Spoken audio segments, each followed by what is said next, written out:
오늘 말씀 제목 한번 따라해 볼게요. 공산주의를 이길 수 있는 실제적인 대안.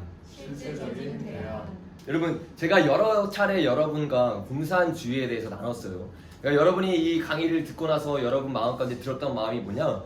공산주의는 단순히 정치 싸움이 아니라 영의 싸움이라는 것을 깨달았을 것이에요. 왜냐하면 공산주의가 교회를 무너뜨리기 위해서 본질적으로 교회를 치고 있기 때문이에요. 그래서 우리는 공산주의와 싸우는 싸움을 단순히 정치적인 싸움으로 보면 안 되고 이것이 얼마나 영적인 싸움인지를 깨달아야 됩니다.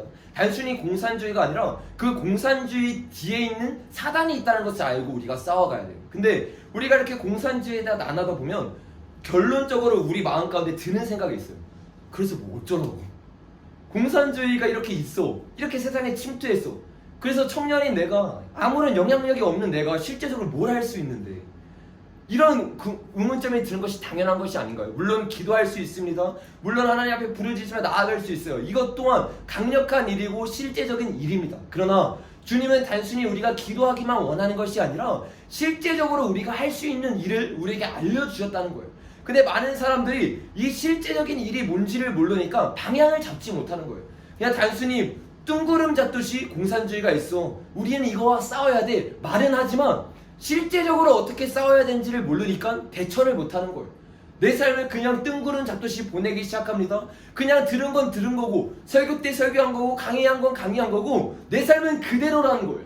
내 삶에서 실제적으로 어떠한 이런 바꿀 수 있는 게 있고 내 삶에서 대안이 있어야 되는데 그런 대안이 전혀 없는 게 오늘날의 치명적인 문제라는 것이. 그래서 오늘 이 시간에는 여러분과 함께 이 영적인 싸움 가운데서 우리가 이 청년의 시기, 대부분이 청년들이죠, 어떻게 우리가 실제적으로 준비할 수 있는가, 우리가 구체적으로 어떻게 해야 세상에 침투해온 이 공산주의와 싸워 이길 수 있을까, 이것에 대해서 아주 구체적이고 실제적인 것들에 대해서 여러분과 나눌 거예요. 여러분 이런 말 들어보셨죠? 손자병법에 지피지기 불전불태라는 말이 있어요. 우리가 백패라고 우리가 많이 알고 있죠. 근데 백패가 아니라 원래 불태예요. 뭐냐면 적을 알고 나를 알면 100번 싸워도 위태롭지 않다는 거예요. 그러니까 공산주의자들은 우리랑 싸우면서 기독교가 누군지를 명확하게 알고 있으니까 기독교를 무너뜨리기 위해서 그 본질을 치고 있는데, 아이러니한 거는 기독교는 공산주의가 뭔지를 모르니까 싸워 이길 수가 없다는 거예요. 그래서 우리가 먼저 구체적으로 이 공산주의가 어떻게 우리나라에 침투해 들어왔고 어떻게 나왔는지 여러분과 좀 구체적으로 살펴보기를 원해요. 제가 제 그 유튜브 영상에도 올려놨는데 어떤 교수님이 너무 탁월하게 그 설명을 해놓으셨더라고요. 그래서 그분의 일부분만 여러분에게 좀 나누길 원해요. 여러분 한장엽 선생님이라는 분 여러분 들어보셨을 것이에요. 근데 이분이 이런 말을 했어요. 남한 내 고정 강첩이 5만 명이 있고 특히 권력 핵심부에도 침투해 있다, 이렇게 말을 했어요. 근데 여러분 단순히 탈북자가 이렇게 말했으면 우리가 이 말을 주목해서 들을 필요가 없지만 이 말에 우리가 주목해야 되는 이유는 이 사람의 이력 때문이에요. 이 사람이 어떤 사람이냐면 여기 1965년도 이력을 보면 이렇게 써 있어요. 김일성 종합대 총장. 김일성 종합대, 그러니까 우리나라 말하면 서울대 최고의 학교에서 총장을 지낸 분인데 거기서 이 사람이 무엇을 했냐면 김일성 유일 사상 체제를 확립한 사람이에요. 다른 말로 주체 사상을 만든 사람이라는 거예요. 그 종교를 만든 사람이 바로 이 항장엽이라는 사람이라는 것입니다. 특별히 이 사람은 김정일에게 주체 사상을 개인 교사로서 알려준 사람입니다. 그러니까 얼마나 대단한 사람입니까? 이 이데올로기를 만들고 이 이데올로기로 북한을 만들어서 북한을 멸망의 길로 만든 사람이 바로 이 사람이라는 거예요. 장본인입니다. 근데 이 사람이 북한에 있다 보니까 이게 아닌 거예요. 자기가 틀린 걸 깨닫게 됩니다. 그래서 김정일에게 꾸준히 말했지만 김정일이 그 말을 듣지 않자 만명에서 우리나라에 들어오게 됐어요. 그러니까 이 사람이 하는 말은 그냥 단순히 위력이 없는 말이 아니라 공산주의 수뇌부에서 모든 실체를 보고 한 말이라는 거예요. 그런 사람이 뭐라고 말하냐? 우리나라에 5만 명의 간첩이 있다는 것이에요. 이 사람이 실제로 김정일 교사를 했으니까 김정일과 친하지 않습니까? 그래서 어느 한날 김정일 책상에 가가지고 김정일이 없어가지고 책상에 서류 하나가 놓여있길래 그 서류를 봤더니 그 서류가 뭐냐? 남한 정부 대통령과 장관들이 회의록을 했던 몇 분 전에 했던 그 A4 용지가 그 책상에 올려져 있던 거예요. 얼마나 충격적인 이야기예요. 우리 청와대에서 했던 이야기가 김정일 책상 위에 올려져 있었다는 거예요. 그걸 누가 보냈을까요? 여러분, 간첩이 그것을 보내고 있었다는 것이, 우리가 이 사람 말을 주의 깊게 들어야 된다는 거예요. 이 사람이 얼마나 영향력이 있고 얼마나 북한의 실체를 알고 있었으면 이 항장협이 도망치니까 김정은이 이렇게 말해요. 가족 포함 항장협 관계자 2,000명을 수청하라. 겁을 주고 협박하기 시작하는 거예요. 이 사람이 그 수뇌부의 실체를 알고 있으니까 입을 열면 북한이 끝장나는 걸 알고 있는 거예요. 그래가지고 너 2,000명 죽일 거야, 이렇게 협박을 하기 시작합니다. 그리고 그 협박에서 끝나는 게 아니라 실제로 암살조를 보내기 시작했어요. 그 암살조를 보내서 이 항장을 죽이기 위해서 나왔는데 그 사람들이 잡혔습니다. 그래서 결국엔 암살을 하지 못했어요. 이 정도로 이 항장협이라는 사람은 북한에 있어서 굉장히 위협적이고 모든 것을 알고 있던 사람이라는 거예요. 여러분, 그런 사람이 뭐라고 말했다고요? 남한 내에 공작원이 5만 명이 있다고 말한 것이에요. 근데 여러분, 이 남한 내에 5만 명의 공작원이 있는데 그러면 그 사람이 이거 오타가 났네요. 어떻게 침투를 했을까요? 이것에 대해서 우리가 살펴봐야 되지 않겠습니까? 여러분, 2003년에 국방대학 원장을 지냈던 한강덕 장군이라는 분이 있어요. 이 사람이 김일성 비밀교시라는 책을 입수하게 됐어요. 거기에 보면 김일성이 5만 명의 그 사람들에게 너희가 어떻게 침투해야 되고 너희가 어떻게 남한 내의 세력을 확장시켜야 되는지 이것을 구체적으로 명령한 교시가 있다는 거예요. 그래서 이 교시를 우리가 살펴보면 이 김정일이 실제적으로 우리나라 북한 사람들에게 어떻게 지명했는지 볼 수 있습니다. 우리가 한번 살펴보기를 원합니다. 자, 이런 말이 있어요. 이 책의 내용이 일본어로 이렇게 번역이 되는데 이렇게 말하고 있습니다. 남조선, 한국에는 고등 고시의 합격만 되면 행정부, 사법부에 얼마든지 잔입해 들어갈 수 있다. 한국의 체계를 깨뚫고 있는 거예요. 여기는 시험만 보면 사법부에 올라갈 수 있고 높은 고위에 갈 수도 있으니까 이렇게 말해요. 머리가 좋고 확실한 자식들은 데모에 내보내지 말고 고시 준비를 시키도록 하라. 여러분, 무섭지 않으세요? 얼마나 체계적인지 몰라요. 머리 똑똑한 애들을 선별하는 거예요. 대학교에 딱 들어가잖아요. 그러면 대학교에서 인물 좋은 사람 그리고 머리 좋은 사람들을 선별해가지고 처음에 어떻게 하냐면 한 명 한 명 선배들이 다가가서 친해지기 시작하는 거예요. 밥을 사주기 시작합니다.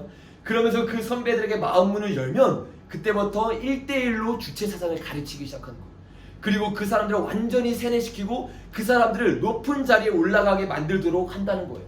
이 사람들은요, 말만 하지 않아요. 밑줄 치는 부분 보세요. 그들이 아무 근심 걱정 없이 고시 공부에만 전념할 수 있도록 물심양면으로 지원해 주어야 한다.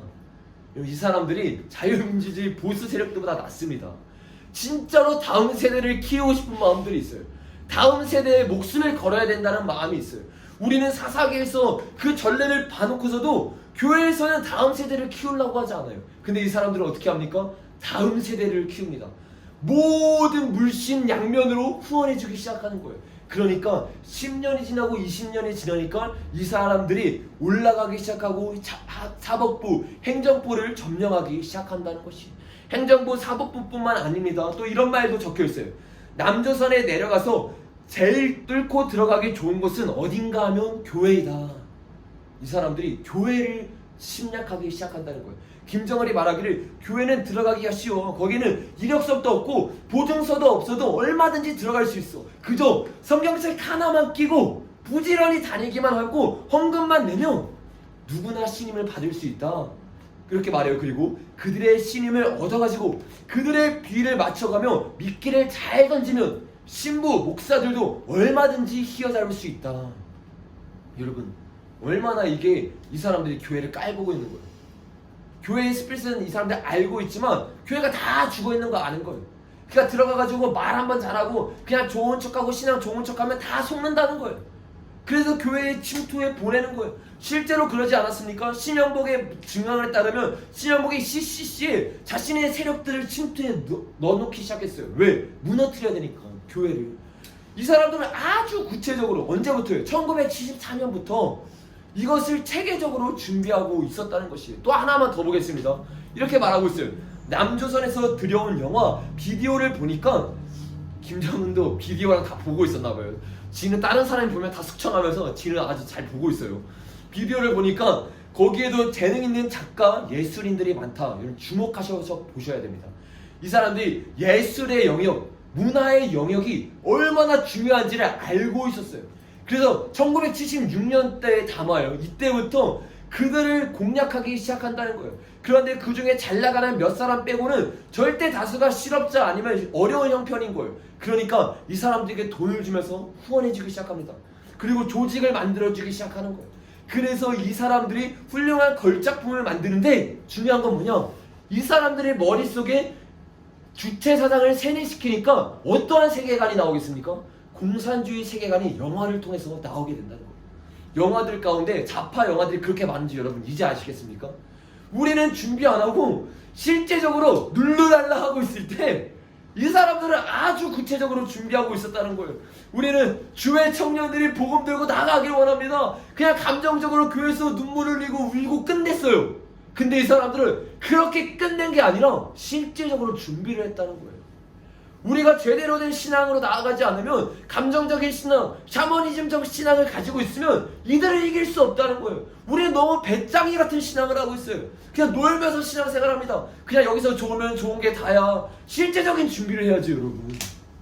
이건 하나님이 원하는 신앙이 아닙니다. 우리의 신앙은요 너무나 잘못됐어요. 그냥 울고 끝냅니다. 이거 여러분 신앙 아닙니다. 울었으면 열매를 맺어야죠. 내가 주의 청년들이 복음 들고 세상에 나가기 원하면 내 부르심을 깨닫고 어떻게 세상으로 나갈 수 있을까 주님께 기도하고 그 부르심의 영역에 나아가야 되는데 이러한 노력은 없다는 거예요. 얼마나 우리가 배짱이 같이 주님 앞에 고백하고 있습니까? 그러면서 뭐라고 말합니까? 나는 깨어있는 크리스천이야. 나는 알고 있어. 깨어있는 크리스천은요 알고 있는 게 아니에요. 알고 있는 걸 행하는 자들이죠. 저와 여러분이 진짜로 깨어있는 사람들이 되기를 원합니다. 여러분 이 사람들이 얼마나 치열하게 훈련을 했는지 우리가 조금 더 살펴보기를 원해요. 때로는요 우리가 뭐 이승만 대통령 같이 훌륭한 분들을 공부할 때 도전을 받습니다. 근데 그런 도전은 우리에게 크게 감화가 되지 않아요. 왜냐하면 우리 편이고 우리 편에서 뛰어난 사람이니까 아 그렇구나 우리가 저렇게 돼야지 할 수 있는데 우리가 공산주의의 그 열심을 보게 보면 엄청난 도전을 받습니다. 와 저런 비질레를 붙잡고도 저렇게 목숨을 거는데 나는 뭐하고 있나. 나는 도대체 지금 하나님의 말씀을 전하기 원하고 복음을 전하기를 원한다고 말하면서 뭘 하고 있나 이런 자괴감이 들기도 합니다. 그래서 여러분 우리가 조금 더 구체적으로 살펴볼 건데 여러분 이 영상 혹시 보신 적 있으세요? 김철원 교수님이 나는 어떻게 좌파를 버렸나 하는 영상이 있어요. 나중에 가서 좀 구체적으로 여러분 보시길 바랍니다. 이 사람이 좌파 중에 좌파였던 사람이에요. 그런데 이 사람이 좌파를 버리게 됐습니다. 그리고 그것에 대해서 내가 왜 좌파를 버렸고 좌파에 있는 사람들을 어떻게 공부하고 어떻게 체계적으로 좌파 사상을 내 그 머리 가운데 입력하는지 이것에 대해서 아주 구체적으로 강의하는 내용이 있습니다. 여러분 나는 어떻게 좌파를 버렸나 이대로 치면 나오거든요. 한번 여러분 보시길 바랍니다. 제가 짧게 요약을 해드릴게요. 이 지금 장신대에서 교수님으로 있는 이 김철원 교수님은 1962년대에 출생한 사람입니다.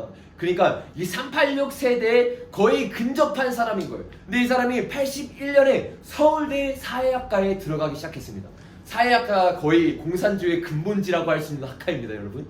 여기 들어가가지고 좌파 서적들을 섭렵하기 시작하면서 공산주의를 배우기 시작하면서 공산주의자가 되기 시작했어요. 근데 놀라운 게 뭔지 아세요? 이 사람 중학교 때 신학교 가겠다고 하나님 앞에 목숨을 걸고 헌신했던 사람이에요. 근데 이 사람이 고등학교가 돼가지고 뜨거운 신앙을 가지고 전도사님에게 이렇게 물어본 거예요. 전도사님이 그 사람에게 이렇게 물어본 거예요. 너 뭐가 되기를 원하니? 저 신학생이 되기를 원합니다. 그러니까 그 전도사님이 이렇게 말했다는 거예요. 신학생이 되기 위해서는 바로 신학교에 가지 말고 사회의 생각을 알아야 되니까 사회학과를 들어가라. 이래가지고 서울에 있는 사회학과를 들어간 거예요. 여러분 목사님들이 깨어있어야 바른 길로 인도할 수 있습니다. 어쨌든 이 사람은 그 목회자의 인도를 받고 서울대 사회학과에 입학해가지고 좌파 그 서적들을 통해서 공산주의자가 됐어요. 이 공산주의 활동을 하니까 그때 다시는 반공이 투철하니까 걸리게 돼가지고 강제로 군대에 가기 시작합니다. 그래서 3, 4단에 가가지고 여러분 남자들은 3, 4단이 뭔지 알 거예요. 백골부대. 거기 가서 열심히 군대를 한 다음에 85년 12월에 군대를 제대합니다. 그리고 나서 1986년에 다시 학교에 들어왔는데 어떠한 한 사람이 제안을 해요. 어떠한 제안이냐? 나만의 공산당을 결성하기 위하는데 우리가 여기서 같이 지도부를 만들자. 이러한 이렇게 같이 제의를 한 거예요. 그러니까 이 김철웅 이 교수님이 바로 그 제의를 받아들였어요. 왜냐하면 자신이 군대 가기 전에 공산주의에 대해서 공부하다 보니까 공산주의가 한 나라를 점령하기 위해서 멈춰 있어야 되는 게 뭐냐? 그 나라에 공산당이 세워져야 된다는 거예요. 이 공산당은 위에서부터 아래로 체계가 흘러가기 때문에 위에 공산당을 제대로 만들어야 밑에 체계를 잡을 수 있다는 거예요. 그래서 이 김철웅 교수님이 이 논리를 제대로 알고 있었기 때문에 바로 받아들였습니다. 그리고 나서 여러분 중요합니다. 이 사람들이 뭐라 하냐? 공산당이 그 위에 있는 세력이 수뇌부가 정확하게 지시를 내리기 위해서 어떤 일을 필요하느냐? 이 공산주의 이론에 대해서 제대로 체계화를 잡혀 있어야 된다는 거예요. 그래서 그 사람들이 그날부터 모여가지고 이 공산주의 이론에 대해서 공부하기 시작해요. 막스의 책을 읽습니다. 엥겔스의 책을 읽어요. 하나하나를 공부하는데 어떻게 공부하느냐? 아침 9시에 모여서 저녁 9시까지 공부합니다. 여러분, 이 사람들이 이렇게 공부해요. 막스의 책에 나와 있는 내용이 뭔지를 알기 위해서 이 내용 한 장 한 장, 이 사람이 이렇게 표현하더라고요. 여러 명이 모인대요. 그 사람들은요, 소모임을 중요하게 여기거든요. 소모임 가운데 이 인연이 확실하게 체계가 되면 그 사람들이 일당백을 할 수 있다는 것을 아는 거예요. 뭐와 비슷하죠? 한 알의 밀이 많은 열매를 맺을 수 있다는 그 영적인 원리를 이 사람이 알고 있는 거예요. 그래서 이 사람들은 아주 구체적으로 공부를 하는데 이렇게 원으로 모여가지고 공부를 한다 그래요. 실제로 이렇게 공부해요. 막스책을 놔두고 막스책을 쭉 읽는 게 아니라 한 장 한 장 읽는 거예요. 한 장을 읽고 그 한 장에 대해서 같이 토론합니다. 그리고 뭐와 비슷하죠? 말씀 묵상과 비슷하죠? 이 사람들 한 장 한 장 넘어가지 않고 이렇게 묵상하는 거예요. 그래서 1년이 지나고 2년이 지나고 3년이 지나고 4학년이 되면 공산주의자가 되게 된다는 거예요. 완전히 가치가 바뀌어져 버리는 거예요. 체계가 바뀌어져 버리는 거예요. 이 사람이 이렇게 표현을 했어요. 아침 9시부터 저녁 9시까지 공부를 하고 밤새도록 막스 얘기만 하니까 막 누르면 막스 얘기만 나온다는 거예요. 누르면 막스의 체제가 그냥 바로 나오는 거예요.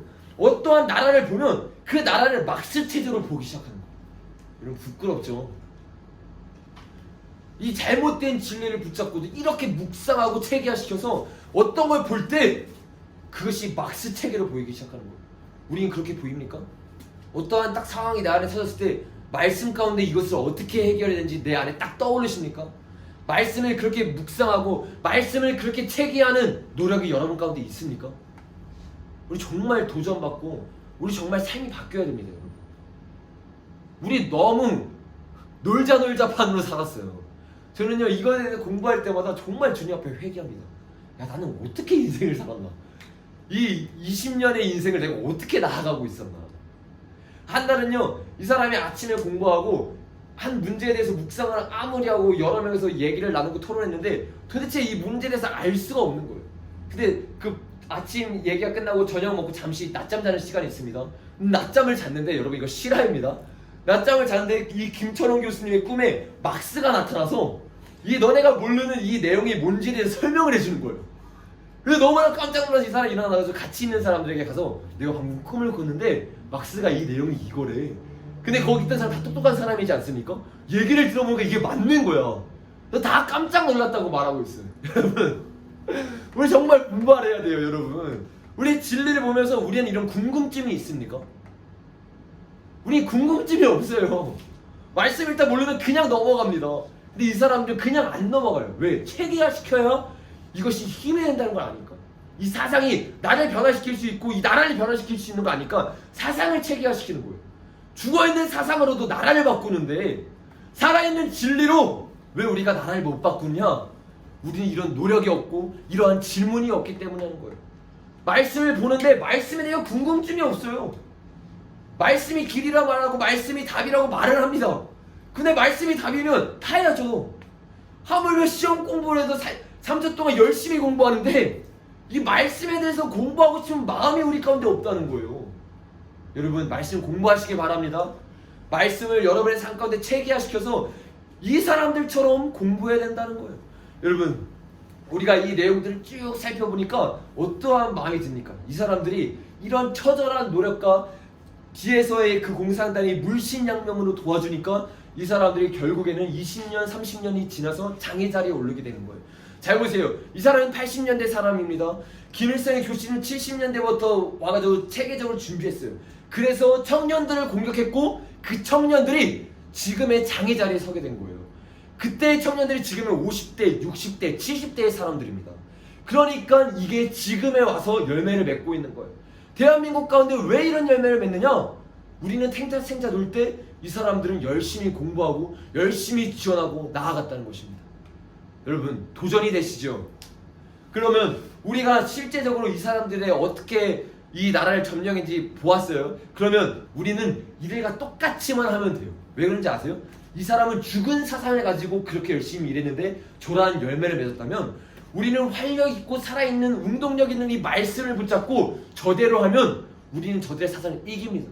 저들은 이 견고한 진으로 이 마음 가운데 딱 자리 잡고 있는 거, 이 주체 사상이 이걸 깨트릴 수 있는 건요 복음밖에 없어요. 이 사람들 사람한테 들어가가지고 너가 뭐가 잘못됐는지 알려줄 수 있는 건 이건 복음밖에 없는데 오늘날 교회에서 뭐라고 말하느냐? 성경에서 공산주의가 나왔다는 거예요. 이 공산주의가 뭔지 성경이 뭔지 자유민주주의가 뭔지 제대로 된 개념이 없으니까 이 사람들은 아주 체계적으로 준비해서 교회에 들어와서 이러한 이념들을 우리까지 심겨주고 있는데 분별을 못합니다. 그래서 우리가 해야 되는 건 뭐냐면 한번 따라해볼까요? 철저한 신앙인이 되어야 됩니다. 우리는 아주 철저한 신앙인이 되어야 돼요. 여러분 공산주의와 이 자유민주주의의 싸움, 공산주의와 하나님의 싸움은요 지금 이 시대에만 일어난 게 아니에요. 역사를 살펴보면 창세기 때부터 계속 있어왔던 싸움이에요. 공산주의 시작은 유물론입니다. 한마디로 하나님을 대적하는 사상가, 하나님이 있다고 말하는 사상가의 싸움인 거예요. 근데 이 싸움에서 언제까지나 기독교가 승리한 적이 있었냐면 기독교가 뜨겁고 철저한 신앙으로 무장했을 때는 이 공산주의가 틈타고 들어올 수가 없게 된 거예요. 이게 놀라운 사실이라는 거예요. 제가 여러분에게 몇 번 간증을 했던 걸로 기억나는데 이 칼막스가 처음에 러시아로 간 게 아니라 어디로 갔다고요? 영국. 여기 이제 착착착 나와야 돼요. 처음에 러시아로 공산혁명을 일으킨 게 아니라 영국으로 갔어요. 근데 거기서 실패하고 러시아로 간 겁니다. 왜 실패했는지 여러분 아세요? 영국에 가서 처음에 이 자유민주주의 시작이 교회인 걸 아니까 이 막사가 교회를 들어갔어요. 교회를 무너뜨리기 위해서 갔는데 교회를 무너뜨릴 수가 없는 거예요. 이 사람 한 사람 한 사람이 철저한 신앙인인 거예요. 목사님부터 말만 하는 자가 아니라 이 말한 걸 살아내는 사람인 거예요. 그러니까 이 성도들이 목사님을 어떻게 보냐면 존경해요. 사랑해요. 아니 이 공산주의는 위에 있는 사람이랑 아래에 있는 사람이랑 갈등을 일으켜야 되는데 철저한 신앙인이 있으니까 갈등이 없어지는 거예요. 서로 사랑하고 서로 사랑받는 사람이 되니까 이 공산주의가 치고 들어올 수가 없게 되는 거예요. 그러니까 이 막스가 실패를 하고 러시아로 갑니다. 그리고 이 러시아에 똑같이 교회를 갔는데 거기도 교회가 없던 게 아니에요. 여러분 잘 기억하셔야 돼요. 교회를 갔는데 첫 예배를 드리고 이 막스가 회심의 웃음을 지었다고 하잖아요. 왜요? 이 보니까 성도들이 목사님을 보는 태도가 완전 불망에 가득 차 있는 거야. 목사님을 존경하지 않는 거예요. 가만 보니까 왜 그러나 보니까 월요일날 그 직장에 가봤습니다. 성도들의 직장에. 근데 그 직장 상사가 목사님인 거예요. 근데 목사님이 이 성경 그대로 살아가면서 존중해주는 것이 아니라 막 부리는 거예요. 그러니까 설교 말씀과 삶이 따로가 되는 신앙생활, 이언론적인 신앙생활을 살고 철저한 신앙이 없으니까 그 서로 마음 가운데 불신앙이 생기고 서로 마음 가운데 교회 안에 있는데 예배를 드리는데도 서로 사랑할 수 없는 거예요. 이게 신앙과 삶이 따로일 때 일어나는 일입니다. 그러니까 막스가 회심의 미소를 지으면서 이렇게 말하는 것이 러시아는 내 거다. 여러분 얼마나 무서워요. 얼마나 무서워요. 지금 막스는 살아있지 않습니다. 근데 오늘날의 이 예배를 보면서 사단이 뭐라고 말하겠습니까? 이 교회는 내 거다. 이 나라는 내 거다. 이렇게 말할 교회가 얼마나 많겠냐는 거예요. 철저한 신앙으로 무장되어 있지 않으면 사단에게 농락당하는 이 김정은이 교회의 무서움을 알면서도 이렇게 말하잖아요. 까부면서 말하잖아요. 그냥 야 너네 들어가가지고 그냥 헌금 많이 내면 그냥 좋은 척하고 성경만 들고 있으면 신앙 좋은 사람처럼 보일 수 있어. 왜? 진짜 신앙인이 없으니까 척만 하면 좋은 사람처럼 보이는 거예요. 근데 여러분 진짜 신앙인이 있으면 척만 하는 건 딱 티가 나요. 가짜와 진짜로 딱 분별이 됩니다. 예수님이 딱 갔을 때요 귀신들이 알아왔어요. 당신이 왜 지금 왔습니까? 당신이 때가 되지 않았습니까? 근데 여러분 놀라운 건 뭔지 아세요? 이 베드로나 바울이 예수님의 이 뜻을 받고 같이 나아갔습니다. 그러니까 이 제자들 가운데도 귀신들이 알아보고 도망치는데 이거 보고 한 사람들이 똑같이 예수님 이름을 쫓아냈어요. 그러니까 귀신들이 이렇게 말하는 거예요. 내가 바울도 알고 베드로도 아는데 너는 누구냐? 여러분, 척만 하면 몰라요. 척만 하면 가짜 됩니다. 그냥 있는 사람들은 몰라요. 그런데 영적인 사람들은 압니다. 가짜가 되면 안 돼요. 가짜가 되면 힘이 없습니다. 가짜가 되면 그냥 저들이 쳐들어오는 전략이 그냥 무너지게 되는 거예요. 그래서 우리는 이 공산주의를 이기기 위한 실제적인 방법은 우리가 철저한 신앙인이 돼서 우리의 삶 가운데 나아가야 된다는 거예요. 근데 여러분, 이 철저한 신앙인이 되기 위해서 우리가 첫 번째로 해야 되는 게 뭔지 아세요? 한번 따라해 보겠습니다. 철저히 말씀으로 무장해야 한다. 말씀으로 무장해야 한다. 너무 중요한 거예요. 이 공산당이 처음 시작할 때 어떻게 시작했다고요? 공산당 이론을 아주 철저하게 내 머리 가운데 새기는 거예요. 이거는요, 우리가 공산당을 따라하는 게 아니라 공산당이 성경을 따라한 거예요. 성경에 나와 있는 말씀입니다. 말씀을 우리가 따라가고 말씀이 우리 가운데 체계적으로 세워지면 우리의 신앙은 올바로 될 수밖에 없어요. 그래서 예수님이 말하기를 너희 신앙을 반석 위에 세우는데 이 반석이 뭡니까? 나의 이 말을 듣고 행하는 자. 신앙의 반석은 뭐냐? 하나님의 말씀이라는 거예요. 주님의 말씀을 제대로 듣고 이 말씀을 내 마음 가운데 새기고 이 말씀이 내 삶 가운데 정립이 되고 그거를 가지고 삶 가운데 적용을 시켜야 내 삶이 철저한 신앙인이 될 수 있다는 거예요. 그래야 내 삶에서 어떻게 나아가는지 딱 보이는 거예요. 아, 주님이 원하는 뜻은 이거구나. 주님이 지금 원하는 길은 이거구나. 그래서 여호수아에서 하나님이 여호수아에게 이렇게 명령하시는 거 아닙니까? 이 율법책을 내 입에서 떠나게 하지 말며 주야로 그것을 묵상하며 그 안에 기록된 대로 다 지켜 행하라. 기록된 대로 다 지켜 행해야 되는데 어떻게 지켜 행할 수 있습니까? 그 뜻을 알아야 돼. 어떻게 그 뜻을 알 수 있느냐? 주야로 읽으며 그것을 묵상해야 되는 거예요. 여러분, 묵상하고 있습니까? 우리가 저번 주부터 홀리클럽을 시작했죠. 그러면서 10주간 동안 정말로 우리의 신앙생활을 철저하게 준비하기 위해서, 사실 이 설교는 저번 주 설교의 연장선상입니다. 뒤에 거의 비슷한 이야기들이 나올 거예요. 말씀 묵상에 대해서 우리가 준비하고 있어요. 왜 그러느냐? 이 말씀 묵상이 있어야 우리 삶 가운데 체계적인 신앙으로 갈 수 있는 첫 발을 떼는 거기 때문이라는 거예요. 그래서 저는 단순히 말씀을 묵상하는 것이 끝나는 것이 아니라 이게 흐지부지 되더라고요. 그래서 어저께 가가지고 제가 이제 이 말씀 노트를 사기 시작했습니다. 저기 여러분 웨스트라이드에 가면 그게 있죠? 그 기독교 서점. 그래서 가서 그 2개 샀어요. 예쁘죠? 목걸이도 샀습니다. 자랑하는 김에. 네, 이게 기독교 목걸이인데 샀어요. 예쁘죠? 오늘 이열날에서 아마 문을 닫았나? 근데 여기 앞인데 잠깐 사담을 좀 하면 갔는데 행사를 하는 거예요. 그래서 딱 가가지고 너 행사하고 오래요. 잘 알아듣지 못하는 영어를 알아들어서 알겠다고 딱 갔는데 뭐 돌리는 게 있더라고요. 딱 돌렸더니 그 30% DC하는 게 딱 걸려가지고 이 다 해가지고 100몇 불인데 70불에 샀습니다. 어쨌든 사가지고 말씀 묵상을 어제부터 시작했어요. 어제 아침부터 시작해서 여러분에게 체계적으로 어떻게 나아가는지에 대해서 알려줄 건데, 제가 말씀 묵상 제가 한 거 제가 뭘 쓰는 글씨지만 여러분에게 보여주기 위해서 이렇게 캡처했어요. 여기에 적은 겁니다.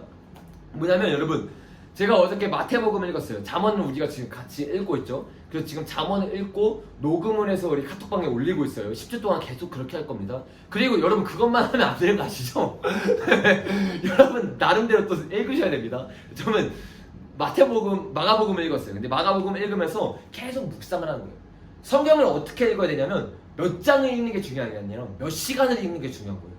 그냥 다독으로 읽는 게 아니라 말씀을 묵상하면서 많이 읽으려 하지 말고 내 마음을 치는 게 있으면 그 말씀을 붙잡고 계속 묵상하셔야 돼요. 이 공산주의자가 이거를 사용해요. 이 사람들 진짜 무서운 사람들이에요. 모여가지고 한 장 한 장 읽으면서 이걸 묵상하잖아요. 그냥 넘어가는 게 아니에요. 체계화를 시키는 거예요. 저도 어저께 이 마태복음 잘 보이세요? 1장을 읽었는데 여기 보면 갈릴리 해변에서 예수님이 제자들을 부르는 그 장면들이 나와요. 근데 이걸 보면서 제가 느낀 건 뭐냐면 이 1장 16절에서 20절 말씀입니다. 근데 그들이 그물을 버려두고 예수님을 따르는 거예요. 예수님을 따르는 게 뭔가를 봤더니 너무나 놀라운 게 그냥 그물을 버려두는 것도 아니고 그냥 예수님을 따르는 것도 아니에요. 내 죄를 회개하고 방향을 돌이켜서 예수님께 나아가는 것, 이게 예수님을 따르는 거라는 거예요. 그러니까 제 마음 가운데 드는 생각, 회개가 이거구나. 내가 주님 앞에 나아간다는 거, 오늘 다시 시작했지. 오늘 다시 내가 주님 앞에 나아갈 때 어떤 마음으로 나아가야 되냐? 내가 그동안 얽매여 있던 걸 다 버려버리는 거예요. 그리고 지금 이 말씀을 묵상하는 순간부터 다시 예수님께 집중하는 거예요. 이런 마음이 드니까 내 마음 가운데 힘이 들어오는 거예요. 근데 그 앞구절이 제 마음 가운데 더 다가왔습니다. 이 형광펜 치는 앞구절인데 여기 이렇게 말하고 있어요. 예수께서 이르시되 나를 따라오너라. 이게 엄청난 은혜라는 거예요. 내가 회개해서 예수님께 나아가는 게 아니라 그 전에 먼저 은혜가 있었으니 예수님이 먼저 나를 부르셨던 거예요. 나는 내가 회개하고 돌아가면 내가 한 보람이 있을 거라고 생각했는데 그게 아니라 예수님이 먼저 부르지 않았으면 나는 구원받을 수 없는 자라는 거예요. 이 하나님의 사랑과 이 하나님의 은혜가 느껴지니까 주님 앞에 감사가 올라오더라고요. 이렇게 묵상을 하기 시작했습니다. 이 묵상을 그냥 한번 적고 끝나는 게 아니에요. 계속 읊조려야 돼요. 그러면서 이 말씀이 주님 앞에 내게 준 게 뭔가, 이것을 생각해 봐야 된다는 거예요. 처음에 나는 이 첫 번째 이 형광펜 침 이거 깨닫지 못했어요. 두 번째 것만 깨달았습니다. 이게 회개구나. 근데 말씀을 계속 반복적으로 읊조리면서 계속 보니까 이 첫 번째 은혜가 내게 부어진 거예요. 내 힘으로 하는 게 아니네. 처음부터 끝까지 하나님의 은혜였구나. 처음에 나를 부르신 분도 하나님이요. 예수님을 따라가야 구원받으니까 모든 구원은 주님의 은혜로 되는 거구나. 이게 내 삶 가운데 정립이 되어버린 거예요. 주님의 은혜로 구원받으니까 어떻게 됩니까? 찬양할 수밖에 없는 거예요. 주님 앞에 엎드릴 수밖에 없는 거예요. 이러니까 내 신앙이 점점 이렇게 체계화되기 시작하는 거예요. 여러분, 이러한 우리 말씀 훈련을 여러분 하셔야 됩니다. 적으셔야 돼요. 하셔야 돼요. 남들이 다 안 하니까 안 한다고요? 아니요. 여러분 쓰셔야 됩니다. 여러분 이 마지막 시대를 살아가기 위해서는 남들과 다른 삶을 사셔야 돼요. 우리가 저번 시간에 나눴죠. 목적이 있어야 되고 시간이 있어야 된다. 이것에 대해서 나눴잖아요. 근데 오늘은 아주 구체적으로 더 나눌 거예요. 저번 주에는 그냥 개론만 나눈 거예요. 여러분. 목적이 있어야 되고 시간이 있어야 된다. 그냥 툭 던져주기만 했는데 어떻게 시간을 관리를 해야 되냐, 이거에 대해서 아주 구체적으로 다룰 겁니다. 여러분 왜 우리가 시간 관리에 대해서 나눠야 되는 줄 아세요? 이것은 그냥 자기계발서적 이런 문제가 아니에요. 우리가 저번 주에 말씀을 많이 살펴보기 때문에 오늘은 말씀을 많이 살펴보지는 않을 거지만 저번 주에 살펴봤던 말씀에 뭐라고 하고 있습니까? 성경은 우리를 게으르지 말라고 말했어요. 우리가 부지런히 하나님을 찾는 자로 나아가야라고 말했고, 다니엘은 심지어 시간을 3번 정해놓고 시간에 끌려가는 자가 아니라 시간 위에 서서 나아가는 신앙생활을 했던 자입니다. 왜 이런 신앙생활을 좋아하느냐? 이런 신앙생활을 해야 되냐? 안 그러면 말씀을 읽을 수 없습니다. 여러분, 우리가 말씀 읽을 시간 정해놔야 돼요. 안 그러면요, 바쁘면 바쁜 대로 살아가다가 오늘 하루 건너뛰고 말지, 이런 신앙생활이 되게 돼요. 그래서 우리가 두 번째로 해야 되는 게, 한번 따라해볼게요. 철저한 시간 관리. 철저한 그리스도인이 되기 위해서는 철저한 말씀 공부가 있어야 되고, 이 말씀 공부 진리를 깨닫기 위해서는 시간 관리를 해야 된다는 거예요. 여러분, 그리스도인이 시간 관리를 한다는 거는 그냥 세상 사람들이 말하는 자기개발과는 조금 더 달라요. 그리고 조금 더 우리에게 동기부여를 해줍니다. 여러분, 한번 우리가 그리스도인 시간 관리를 할 때 얻는 유익에 대해서 한번 따라해 보겠습니다. 첫 번째로, 신앙의 균형이 생긴다. 신앙의 균형이 생긴다. 그리스도의 시간 관리가 우리에게 주는 유익 중 하나는, 여러분 제가 여러분에게 늘 말하는 것 중 하나가, 우리의 마음은 우리의 시간과 재물을 보면 알 수 있죠. 마태복음에서 말한 것처럼 너희 재물이 있는 곳에 뭐가 있다고요? 우리의 마음이 있다고 말했어요. 시간도 마찬가지입니다. 나의 24시간은 어디에 쓰냐에 따라서 나의 마음이 있는 거예요. 근데 중요한 것이 이거예요. 뭐냐면, 마음이 뜨겁고 주님을 사랑할 때는 이 막 기도하고 싶어. 시간 관리 안 해도 막 기도를 할 수 있어요. 근데 이런 사람은 어떤 오류에 빠지는 줄 아세요? 기도하기 너무 좋으니까 주의 장막이 좋사오니 하면서 내 삶 가운데 철저하게 준비해야 되는 것을 준비하지 않아요.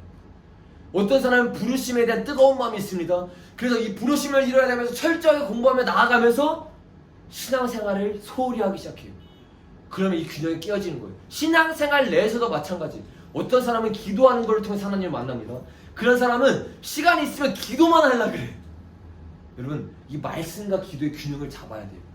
그래서 시간 관리가 너무나 중요하다는 거예요.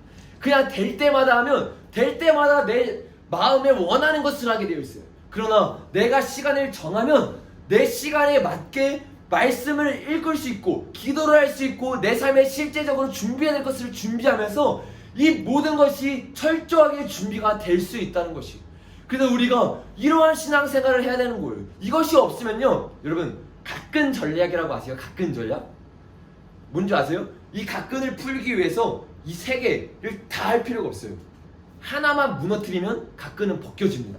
이게 각근 전략이거든요. 사단도 마찬가지예요. 우리의 이 균형을 잡는 몇 가지가 있어요. 말씀, 기도, 그리고 우리의 신앙생활에서 철저하게 나아가는 이 세 가지. 이거 다 무너뜨릴 필요 없어요. 한 가지만 딱 무너뜨리면 우리의 이 패턴이 무너지면서 우리의 삶이 무너지기 시작합니다. 그래서 우리는 이걸 골고루 하는 철저한 신앙에 돼야 되는 거예요. 여러분 그렇게 신앙생활 하고 있으세요? 아마 많이 찔리실 것입니다. 이런 기본기가 우리 가운데 없는 거예요. 아니 기본이 없어놓고 꿈 많고 주변 청년들이 복음 들고 주님 앞에 나아가겠습니다. 아니 복음 들고 나아갈 거면 복음이 뭔지 배워야지. 사랑이 뭔지를 깨달아야지. 이런 기초가 우리가 너무 이 갭이 있다는 거예요. 갭이. 이거를 위해서 여러분 우리는 시간 관리를 해야 돼요. 자, 두 번째로 우리에게 시간 관리가 주는 유익이 뭐냐 한번 따라해 보겠습니다. 하나님께 순종하는 법을 배운다. 이 시간 관리의 유익, 그리스도인의 시간 관리의 유익이 가장 좋은 유익 중에 하나예요. 그리스도인 여러분 시간 관리할 때 어떻게 스케줄을 짜겠습니까? 내가 원하는 대로? 아니에요. 하나님이 왕이시라고 말하는 마음이 있는 사람은 이 하루를 주님을 위해 보내길 원해요. 주님을 위해 쓰길 원합니다. 그러니까 스케줄을 짜대도 당연히 하나님께 물어보겠죠. 하나님, 내가 오늘 이 하루를 그냥 보내고 싶지 않습니다. 이 한 달란트를 땅에 묻어두고 싶지 않습니다. 어떻게 이 한 달란트를 써야 됩니까? 주님 앞에 물어보면서 2달란트 쓴 자, 5달란트 쓴 사람이 최선을 다한 것처럼 주님 앞에 나아가지 않겠습니까? 그러니까 이 사람들은 스케줄을 짜는 게 아니라 주님이랑 약속하는 겁니다. 주님께 물어보고 스케줄을 짜는 거예요. 아 주님, 내가 이 시간에 주님 만나기 원합니다. 아 주님, 이 시간에 내가 말씀을 읽기를 원해요. 주님 앞에 이 시간을 주님께 드리기 원합니다. 스케줄을 짜는 건데, 그냥 일반 사람들은 스케줄을 짜는 거지만 우리는 하나님과 약속을 잡는 겁니다. 하나님과 교제를 나누는 시간을 잡는 거예요. 그러니까 어떻게 돼요? 이걸 하나하나 이룰 때마다 하나님께 순종하는 거예요. 하나님께 예배를 드리는 삶을 살아가는 겁니다. 얼마나 스펙타클해요. 예배가 삶이 되는 순간인 거예요. 그래서 우리는 반드시 시간 관리를 해야 되는 거예요. 어떤 사람은 이렇게 말할 거예요. 아 전도사님, 저는 시간 관리를 하는 유형이 아니에요. 나는 자유롭게 사는 사람입니다. 나는 되는 대로 하는 사람이에요. 여러분 그런 거 없습니다. 여러분 변명이에요. 신앙에 우리가 저번주에 나눴죠. 철저한 신앙인들은 다 철저하게 살아가요. 존 웨슬리를 보십시오. 뛰어난 하나님의 사람들을 보십시오. 이 사람들은요 4시 반에 일어났어요. 존 웨슬리에 대해서 우리가 월요일날 나눌 건데, 이 사람 진짜 희한한 게 뭐냐면 4시 반에 일어나서 5시에 매일 설교를 했대요. 저는 궁금하더라고요. 그 5시에 누가 일어나서 설교를 들을까? 정말 불지런하지 않으세요? 그 사람은 5시에 일어나서 설교를 하고 말을 타고 다니면서 복음을 전했는데, 그가 타고 다닌 이 길이를 계산해보니까 지구를 5바퀴 돈 거리래요. 여러분 얼마나 부지런하게 살았습니까? 철저한 신앙인이 있는 거예요. 왜? 주님 앞에 내 삶을 하루라도 그냥 보내고 싶지 않은 거예요. 시간은 곧 뭡니까? 나예요 여러분. 24시간이 만들어서 내가 생기는 거 아닙니까? 나를 철저하게 주님께 드리고 싶은 거예요. 그러니까 진짜 신앙생활 제대로 하는 사람은 무서운 사람이 됩니다. 하루를 허투루 보내지 않아요. 세상에 영향력 있는 사람이 될 수밖에 없는 거예요 여러분. 그래서 저도 이것을 실제적으로 시작했습니다. 그래서 제가 이번 일주일이 아니라 제가 이것을 몇 주 전, 한 달 전부터 여러분에게 말을 했죠. 설교한 건 2주 전부터지만. 그래서 제가 이것을 말만 하는 자가 되면 안 되잖아요.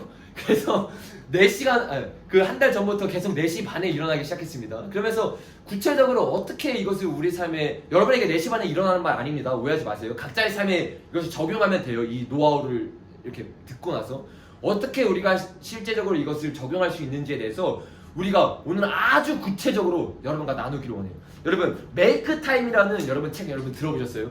이게 세계적으로 유명한 베스트셀러인데, 책의 내용 쉽게 말해서 이걸, 하고 싶은 일도 많고 해야 할 일도 너무 많은 사람들, 내가 분명히 하고 싶은 일이 있는데 너무나 바빠서 그 일을 하지 못하는 거지. 시간을 낼 수 없는 사람들에게 이게 적은 내용입니다. 근데 여기에 이 진리가 숨어져 있었기 때문에 제가 이 내용들 몇 가지를 여러분에게 읽어드리기 원해요. 이 글을 쓴 사람은 어떤 사람들이냐면 2명인데 이런 사람들이에요. 전 구글 수석 디자이너였어요. 그리고 또 다른 사람이 있는데 이 사람은 전 구글 이 수석 디자이너의 파트너였던 사람이에요. 그러니까 한마디로 말하면 세계에서 가장 바빴던 사람이에요. 세계에서 가장 바쁜 삶을 사는데 이 사람들에게 이런 의문이 드는 거예요. 아, 어떻게 해야 내가 내 시간을 잘 활용할 수 있을까? 얼마나 바쁘겠어요. 여러분, 이 디자이너를 생각해 보십시오. 내 시간이 없어요. 회사에서 원하는 그 일정에 맞춰줘야 됩니다. 그러면 어떻게 되겠습니까? 회사 일정에 내가 끌려다니는 삶을 살게 되겠죠.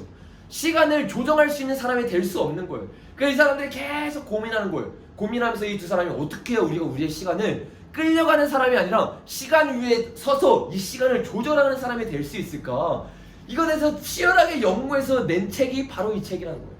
이 책의 주인공 한 명이 어떤 마음이 갖고 있었냐면 구글에서 열심히 일하지만 그 마음의 소원 가운데 책을 쓰고 싶은 마음이 있는 거예요. 저도 책 쓰고 싶은 마음이 있는데 저는 이것을 한국에 돌아가서 쓰려고 그랬어요. 근데 이게 변명이라는 것을 깨달았습니다. 시간이 없다고 생각했는데 시간이 없는 게 아니었어요. 이 사람들이 어떻게 이것을 시작하느냐? 시간을 만들면 되는구나. 시간이 없는 게 아니라 내가 시간을 만들지 않았다. 이것을 깨닫고 메이크 타임이라는 책을 적기 시작하는 거예요. 그러니까 이 메이크 타임이라는 책이 뭐냐? 내가 아침에 1시간에서 1시간 반을 활용해서 이 시간 가운데 내가 하고 싶었던 일을 하기 시작하는 거예요.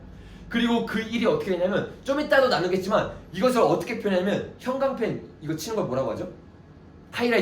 하이라이트를 만드는 거예요. 이 하이라이트를 하루 만들면 어떻게 됩니까? 점이에요. 근데 월, 화, 수, 목, 금이 되면 이게 길이 된다는 거예요.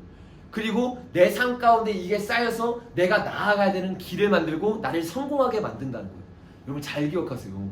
세상 사람들도 자기를 위한 성공을 하기 위해서 이렇게 하이라이트를 정해가지고 열심히 사는데 진리를 위해서 목숨 걸고 하나의 미랄이 되겠다는 사람이 우리의 시간을 어떻게 활용하고 있는가? 여러분, 우리는 우리의 시간을 낱낱이 해부해봐야 돼요. 내가 어떻게 시간을 쓰고 있냐. 이 사람들이 이 책에서 이렇게 말해요. 영적인 사람인지 아닌지 잘 모르겠는데 제가 구글을 별로 안 좋아해서 근데 이 사람이 이렇게 말하더라고요. 시간을 빼앗는 3가지 귀신이 있대요. 귀신이라고 하니까 뭔가 이 사람이 영적인 사람인가? 이런 생각이 들던데 그게 뭐냐면 첫 번째가 뭐냐면 비지 밴드 웨건이라는 거예요. 밴드 웨건이 뭐냐면 여러분 밴드라는 악단과 웨건이라는 마차의 합성어예요. 그러니까 퍼레이드나 이렇게 서커스를 보면 그 앞에서 악단들이 있지 않습니까? 그 악단들이 막 치고 나아가면 그 뒤에 사람들이 뭐하나 하면서 이렇게 따라오는 거예요. 그러니까 뭐냐면 허다한 무리와 같은 사람들이에요. 예수님이 일어나고 막 어떤 사람이 일어나면 저게 뭐지? 하고 막 따라가는 사람들이에요. 이 사람은요 시간을 조절하지 못하는 사람이에요. 철저하게 신앙인으로 나아가는 사람이 아니라 그냥 유행을 따라가는 사람들입니다. 남들이 바쁘니까 나도 뭔가 바빠야 될 것 같아. 남들이 뭔가 열심히 사니까 열심히 살아야 될 것 같아. 그러니까 이 신앙의 주체가 없는 거예요. 그냥 막 따라가다가 저게 유행이면 저거 따라가고 유튜브에서 조회수가 높으면 저거 보고 따라가고 신앙생활은 이렇게 하게 된다는 거예요. 여러분 이 사람은요 유행 따라가다가 그냥 유행만 따라가다 끝나는 사람이 돼요. 이런 신앙생활은 어떻게 하냐면 이런 시간 관리는 나의 시간을 바쁘게만 만든다는 거예요. 내 시간을 효율적으로 사용할 수 없게 만드는 거예요. 두 번째는 뭐냐면 인피니티 풀이라는 건데 이게 그냥 저자가 만든 단어예요. 이 단어가 뭐냐면 마치 이런 거예요. 어떤 풀이 있는데 그 수영장이 이 수영장에서 물이 막 나오는 수영장이 있잖아요. 근데 이것을 어떠한 각도에서 보면 이 수영장에서 나오는 물이 하늘과 연결이 되어 있는 거예요. 그러니까 끝없이 물이 나오는 것처럼 보이는 거예요. 그러니까 이것을 말하면서 했던 말이 뭐냐면 우리에게 끝없는 새로운 내용을 주는 거, 우리에게 계속적으로 뭔가 쥐를 분산시키게 만드는 것, 이게 우리의 시간을 없앤다는 거예요. 그 중에 대표적인 게 바로 스마트폰이라는 거예요. 여러분 제가 주구장창 스마트폰에 대해서 여러분에게 말했죠. 너무 놀라웠어요. 이건 그냥 단순히 영적인 인 사람들만 다루는 게 아니라 세계적으로 성공한 사람들도 이게 미디어가 얼마나 우리에게 해를 끼치는 건지 알고 이 스마트폰을 멀리한다는 거예요. 그 중간에 있는 사람은 붕 떠가지고 미디어 하다가 그냥 끌려가는 거예요. 세 번째는 뭐냐면 이 디폴트라는 거예요. 디폴트는 뭐냐면 설정값, 잘 보이세요? 기본값이라는 거거든요. 이게 무슨 말이냐면 이 첫 번째 비지 밴드웨건과 인피니티 풀이 나에게 설정이 돼 있고 내게 기본값으로 돼 있다는 거예요. 사람들 마음 가운데. 그러니까 이 사람들의 마음을 바꿔주지 않고 훈련해서 이 설정값을 바꾸지 않으면 자동적으로 이 첫 번째와 두 번째와 같은 사람이 돼서 시간에 끌려가는 사람이 되게 된다는 것입니다. 여러분 아마 여러분 지금 그런 사람 살고 있죠? 그죠? 그냥 끌려가는 거예요. 그러니까 내 신앙이 서지를 못하는 거예요. 시간 관리가 안 되는데 어떻게 이 신앙생활을 할 수 있겠습니까? 그러니까 제가 아까 말한 것처럼 이 저자가 자기를 보니까 자기가 딱 그런 상태인 거예요. 그 책을 쓰고 싶은데 책을 쓸 수 없는데 내가 이대로 가면 안 되는구나. 메이크 타임을 해야겠구나. 이것을 깨닫고 이 메이크 타임의 단계에 대해서 4가지로 설명을 합니다. 그 4가지가 뭐냐면 이렇게 말하고 있어요. 이 우리가 시간을 만들기 위한 4가지 방법. 이거 여러분 아주 잘 기억해서 여러분 영상 올라오면 또 들으십시오. 그리고 여러분의 삶에 구체적으로 적용해서 내 신앙생활을 여러분 세워나가길 바랍니다. 아시죠? 첫 번째가 뭐냐면 하이라이트라는 거. 하이라이트. 아까 말했죠. 내 신앙의 그 우선순위를 정하는 거예요. 시간의 우선순위. 24시간을 누구나 똑같이 주어졌어요. 근데 하고 싶은 일은 너무 많아요. 다 할 수 없습니다. 우선순위를 정해야 되는 거. 어떤 게 내 이 삶에 도움이 되는가? 내가 무엇을 심어야 되는가? 우리가 저번 주에 무엇을 봤습니까? 심는 대로 뭐예요? 거두죠. 우리가 지금 이 하이라이트라는 시간, 이 똑같이 주어진 이 시간에 내가 무엇을 심을 것인가? 이것을 정해야 된다는 거예요. 그리고 레이저가 뭐냐면 집중력, 그리고 에너지 충전하고 돌아보고 수정하는 것이 필요합니다. 여러분 이것에 대해서 제가 해왔던 것을 보면서 이게 스케치표거든요. 예쁘죠 여러분? 제가 사서 여기서 이제 저도 이거 어제 샀어요. 그래서 어제 오늘 그 전에 계속 했지만 제가 구체적으로 적지 않았는데 적어야겠다라는 마음이 들어서 어제부터는 구체적으로 제가 시간표를 짜고 적기 시작했습니다. 이 적어서 토요일날 일요일날의 내용들을 한번 우리가 살펴보길 원해요. 이 제가 글씨가 잘 안 보일 수 있어요. 근데 이제 제가 토요일날 이거 적은 내용이 토요일날 그리고 일요일날에 어떻게 하느냐 잘 보세요 여러분. 여러분이 알아서 꾸미면 됩니다. 근데 이제 본질적인 내용들을 여러분에게 말해주는 거예요. 첫 번째로 우리가 이 스케줄을 짤 때 어떻게 되냐면 내가 뭐를 해야 되는지에 대해서 이 스케줄표를 짜기 시작하는 거예요. 내가 내일 뭐를 해야겠다. 이건 여러분 그날 저녁에 짜야 됩니다. 그러니까 전날 저녁. 그리고 일어나서 할 수 있도록. 왜냐면 새벽 4시 반에 일어나서 그거 짜면 시간 날립니다. 4시 반에 일어나서 바로 여러분 4시 반에 일어나는 게 아니라 제 스케줄표로 말하는 거예요. 4시 반에 일어나서 뭘 해야 되는지 짜고 그대로 바로 움직일 수 있도록 이렇게 짜놓는 거예요. 그래서 저 같은 경우는 토요일날은 성경 읽기 무조건 해야 되는 거죠. 신앙인으로서. 성경 묵상 그리고 설교 준비. 오늘 설교해야 되니까 설교 준비. 저는 보통 토요일날, 금요일날, 토요일날, 일요일날 새벽 이렇게 설교 준비를 합니다. 그리고 영어 공부 그리고 운동도 여러분 하셔야 돼요. 진짜 하셔야 돼요. 제가 진짜 나이 젊잖아요. 그 나이 많으신 목사님들 항상 하는 말이 영현아 체력이 영역이다 이러면서 체력을 계속 말하는데 이제는 지금 이해하면 안 되는 나이인데 벌써 막 이해가 되더라고요. 막 그래서 운동을 시작했습니다. 헬스장을 끊어서. 그리고 기도가 신앙생활에 빠져서 되겠습니까? 당연히 안 되죠. 그리고 이제 루터의 삶 정리는 이거는 제가 월요일날 기도회 때 스포해버렸네요. 기도회 때 지금 종교개혁의 삶에 대해서 나누고 있기 때문에 이 종교개혁의 삶 중에 한 명에 대해서 정리하기 위해서 이렇게 적어놓은 거예요. 여러분 여기서 우리가 봐야 될 게 뭐냐면 첫 번째가 하이라이트라는 거예요. 이 하이라이트 뭐냐면 이 쭉 적어놓고 그냥 하나씩 쳐내는 건 이거는 아무 소용이 없다는 거예요. 그냥 우리의 이 스케줄대로 이렇게 몇 개 메모지에 적어놓고 툭툭툭 쳐내는 거는 이거는 우리의 삶을 변화시킬 수 없는 시간관리법이에요. 그게 아니라 우선순위를 정해야 됩니다. 이거는 제가 말하는 게 아닙니다. 세계적인 지금 사람들이 하는 말이에요. 여러분 신뢰를 가지십시오. 우선순위를 정하는 거예요. 예를 들어서 저는 이 토요일날 같은 경우에는 매일 달라지겠죠. 토요일날 같은 경우는 당장 일요일날이 설교 준비해야 되니까 설교가 1순위겠죠. 이게 이 하이라이트를 1순위의 설교를 적는 거예요. 그리고 나서 빼먹으면 안 되는 거 뭐 2순위, 3순위를 정하는 겁니다. 기독교인들에겐 당연히 말씀 읽기와 기도하기가 빼먹으면 안 되는 우선순위겠죠. 이거를 정해놓는 거예요. 그리고 형광펜을 치고 이 하이라이트를 만드는 겁니다. 근데 여러분 여기서 우리가 이제 중요한 것이 있어요. 뭐냐면 지금 영어 공부 이 단을 보면 제가 영어 공부하고 적은 게 아니라 구체적으로 이렇게 적어놨죠. 캐드라고 이제 제가 이 말하는 거 따라하는 거 보죠. 계속 이름을 까먹네. 쉐도잉 하는 거 그리고 패턴을 공부하는 거 이렇게 2개로 구분해놨어요. 이렇게 단락별로 이렇게 구분한 이유가 있어요. 말씀도 성경 읽고 묵상을 따로 해놨죠. 이게 좋은 점이 있어요. 첫 번째는 뭐냐면 우리가 이거 하나하나 설치할 때마다 성취감이 우리에게 들어옵니다. 하나하나 이렇게 깨가는 맛이 있는 거예요. 근데 우리가 아까도 말했죠. 우리는 누구랑 약속한 거라고요? 하나님. 하나하나를 하나님 앞에서 지켜나가는 거예요. 그 예수님 앞에서 예수님과 얘기를 나누면서 예수님과 동행하는 삶 가운데 더 구체적으로 나아갈 수 있다는 것입니다. 그리고 중요한 게 뭐냐면 여기 보면 지금 보이세요 잘? 1시부터 2시까지 제가 성경 읽고 말씀 묵상을 했죠. 근데 우리가 항상 스케줄표를 짠다고 그대로 됩니까? 안 되죠. 예를 들어서 우리가 말씀 묵상하다 하나님이 깊이 임하셨어요. 그 나도 모르는 사이에 막 눈물 흘리면서 기도하다 보니까 이 시간이 막 지나가 있는 거예요. 이 시간이 지나가면 보니까 4시가 돼 있고 5시가 돼 있어요. 근데 그럴 때 중요한 게 뭐냐면 바로 이렇게 이 단락을 나누는 거예요. 시간 성경 읽기와 성경 묵상을 나누면 어떻게 되냐면 내가 하다가 남아졌던 이 블록처럼 다른 데 꽂을 수 있는 거예요. 무슨 말인지 이해되세요? 내가 지금 다 못했으면 나머지 남는 시간 다음 날도 있겠죠. 뭐 그런 날에 이렇게 이것을 제대로 이렇게 구체적으로 나의 시간을 그냥 흘러보내는 것이 아니라 제대로 꽂아놓을 수 있다는 거예요.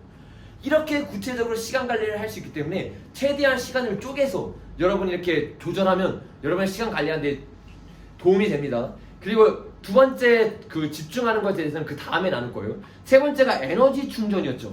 여기 보면 뭐라고 말하고 있습니까? 쉬는 날을 확실히 정해두기. 제가 저번 주부터 여러분에게 계속 말했죠. 쉬는 거는 제입니까? 제가 아닙니까? 제가 아니에요. 근데 이 사람들 마음 가운데 뭔가 그냥 종교적인 열심이 있으니까 뭔가 쉬면 내가 뭔가 게으른 것 같고 내가 뭔가 죄 짓는 것 같고 이거 여러분 종교성입니다. 종교놀이 하고 있으니까 이런 마음이 드는 거예요. 근데 중요한 게 뭔지 아세요? 쉬는 걸 정해놔야 돼요. 하나님도 그렇잖아요. 6일 만들고 하루 쉬었고 예수님도 사역하고 사역한 날짜를 정하고 그 비는 그 날짜에 하나님은 쉬셨어요. 우리 구체적으로 이 쉬는 시간을 가져야 됩니다. 근데 이 쉬는 시간을 가질 때 우리가 좋은 점이 있어요. 첫 번째가 뭐냐면 뭐라고 적혔습니까? 같이 첫 번째 읽어볼게요. 시작. 제대로 휴식을 취할 수 있어요. 그러니까 내가 쉬어야 되는 날짜를 딱 정하면 그 날짜에 쉬어야겠다는 마음이 있어요. 근데 많은 사람들이 쉼이 뭔지를 잘 모르니까 어떻게 쉬냐면 그냥 막 시간을 막 보내는 거예요. 그냥 뭐 미디어 하다가 시간 막 다 지나져 버리고 쉬었는데 충전이 되는 게 아니라 쉬었는데 더 피곤해. 뭐 이런 거 있잖아. 월요병 같은 거. 일요일날 막 우리는 쉰다고 쉬었는데 그 쉼이 아닙니다, 여러분. 쉬고 났는데 월요일 더 가기 싫어져. 쉬면 뭡니까? 충전이 돼야 되는 거예요. 근데 우리가 제대로 계획하고 안 쉬니까 그냥 룰루랄라 하다가 이 쉼을 보내버리는 거예요. 그리고 두 번째 좋은 점, 이게 아주 중요한 거예요. 한번 따라해보겠습니다. 시작.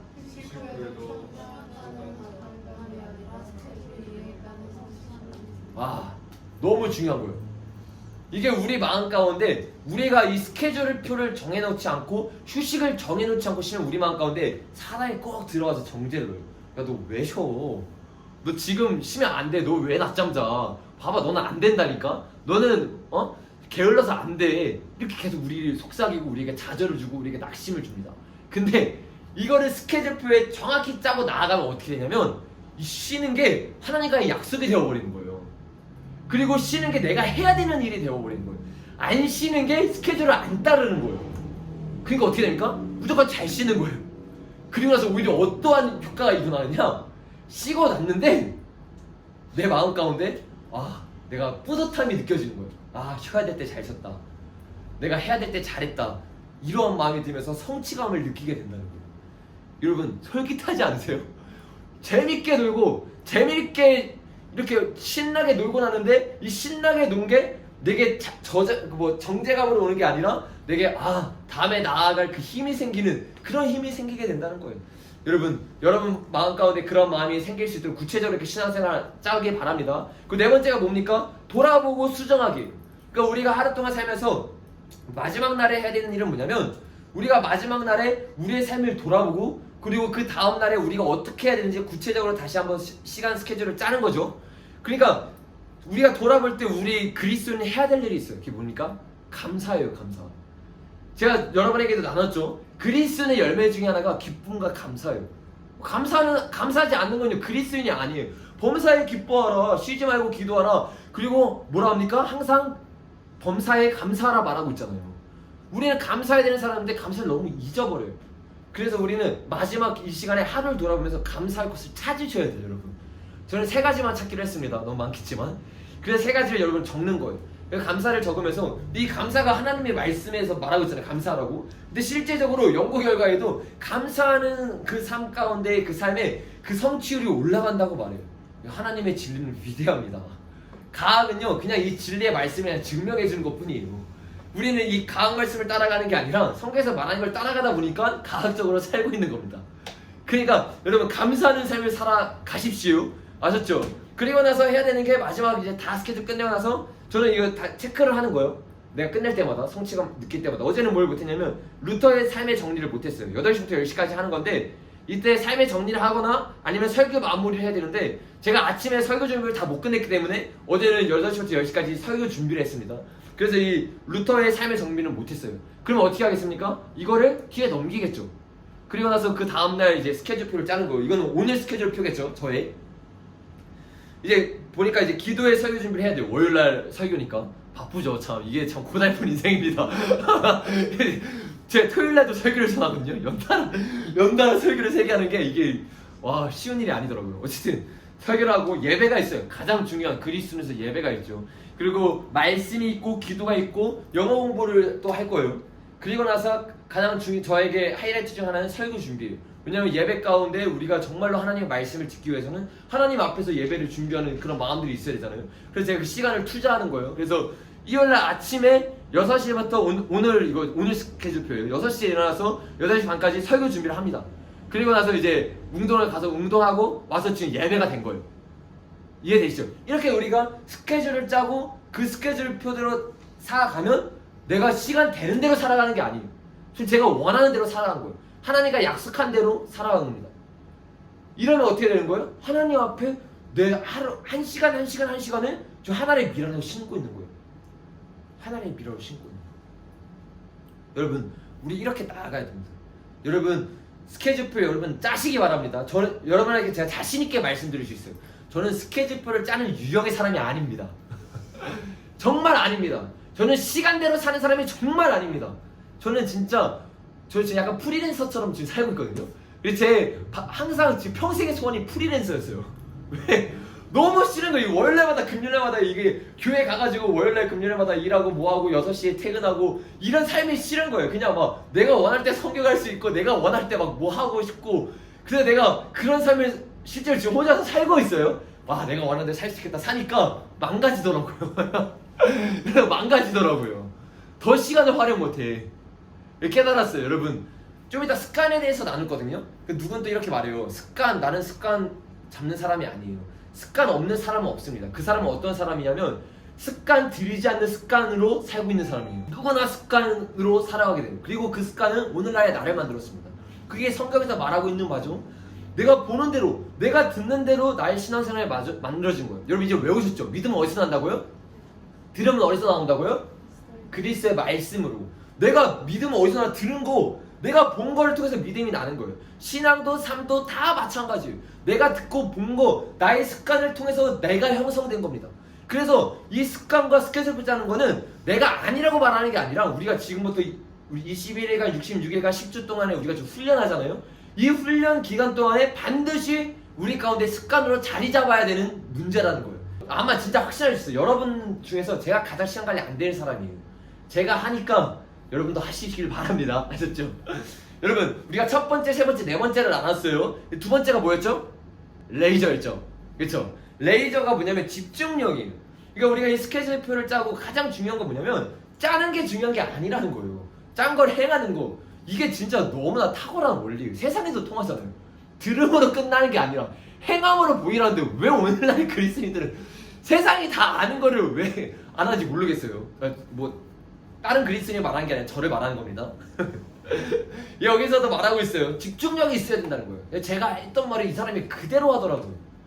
이 스케줄을 위해서 우리가 해야 되는 게 뭐냐면 집중인데 이 집중을 위해서 우리가 해야 되는 일이 바로 스마트폰을 내려놓는 거랍니다. 미디어를 내려놓는 거예요. 가장 안 좋은 예 중에 하나가 뭐냐면 이 가지를 89가지를 말합니다. 그 중에서 제가 5가지만 여러분에게 간추려서 말하는 거예요. 이 첫 번째가 뭐냐면 스마트폰을 이불 속에 감춰두는 거예요. 그러니까 내 눈에 안 보이게 하는 거예요. 그러니까 가장 안 좋은 예 중에 하나가 이 핸드폰을 앞면으로 놔두고 말씀을 읽는 겁니다. 이 사람 진짜 어리석은 사람이에요. 자기를 너무 신뢰하는 사람이에요. 여러분 사람은 다 죄인입니다. 사람은 다 연약한 사람이에요. 아무도 자기를 신뢰하면 안 돼요. 이거 옆에 두고 성경 읽잖아요. 카톡 오면 바로 반응합니다. 바로 봐요. 기도할 때 핸드폰 들고 간다. 이 사람은 기도 안 하겠다고 결단하는 사람이에요. 여러분, 뭐 방언 기도 1분 하다가 말씀하고 뭐 무슨 기도 제목 있나 보면서 막 기도하고 이거 아닙니다, 여러분.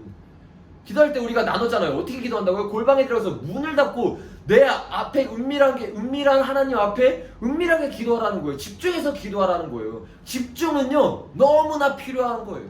우리가 공부할 때나 신앙생활 할 때나 시간 관리할 이 스케줄을 지킬 때나 필요한 게 바로 이 집중력입니다. 그러기 위해서 우리는 이 스마트폰을 던져버려야 돼요. 그래서 이렇게 말하는 거예요. 쓸데없는 앱 쓸데없는 앱을 삭제하라는 거예요. 각자 다를 거예요. 나를 방해하게 하는 앱이 있을 거예요. 이 앱에 들어가면 30분이 그냥 지나가. 1시간이 그냥 지나가. 여러분, 제가 저번 주 말미에 여러분이 뭐라고 했습니까? 세상 사람들은 10분 더 공부하면 자기 애인이 바뀌기 위해서 공부하죠. 근데 우리는 10분을 더 투자하면 한 영혼을 구할 수 있는 명수가 달라지는 거예요. 우리가 조금 더 하나님께 투자해 보십시오. 그러면 우리가 하나님께부터 어린 양을 구원할 수 있는 이 구원의 이 명수가 달라지게 되는 거예요. 그래서 우리는요 이 앱을 지우고 시간을 절약해야 됩니다. 여러분 10주 동안 여러분 저번주에 결단하셨습니다. 결단하셨죠? 그 여러분도 그대로 하시길 바랍니다. 그리고 나서 이 사람이 말하는 게 손목시계를 차라. 이 되게 체계적인 이 말이에요. 저는 알람 시계까지 샀어요. 뭐냐면 그러면서 말하는 게 뒤에 이어지는데 노 스마트폰 타임과 스마트폰 존을 만들라는 거예요. 노 스마트폰 존. 내 스마트폰이 나를 인생을 망치니까 이걸 정해놓으라는 거예요. 내가 어디서 스마트폰 안 하겠다. 내가 내 방에서는 스마트폰 안 하겠다. 거실에서만 하겠다. 그러면서 더 나아가서 이 사람이 뭐라고 하냐면 5번째, 스마트폰 확인 시간을 정해둔다는 거예요. 그러니까 카톡이 올 때마다 이 카톡에 답장을 하면 이 카톡 오는 사람에 따라 내 시간이 흘러가는 거예요. 기도하다가 이 답장을 보내면 기도하는 게 아니라 이 사람한테 답장 보내는 게 먼저가 되는 거예요. 이렇게 안 끌려가기 위해서는 우리가 시간을 정해놓고 이 미디어에 금식을 해야 된다는 거예요. 그러면서 핸드폰 본다는 핑계, 시계 본다는 핑계로 핸드폰을 보니까 손목시계를 차라는 거예요. 그래서 제가 저번 주에 말했듯이, 옛날에 말했듯이 침실에서 내가 핸드폰을 놓지 않기 위한 변명을 뭐라고 말합니까? 나는 이 알람 시계가 있어야 돼. 여러분, 제가 뭐라고 말했죠? 다윗이 우연하게 본 밧세바를 통해서 죄를 지은 거예요.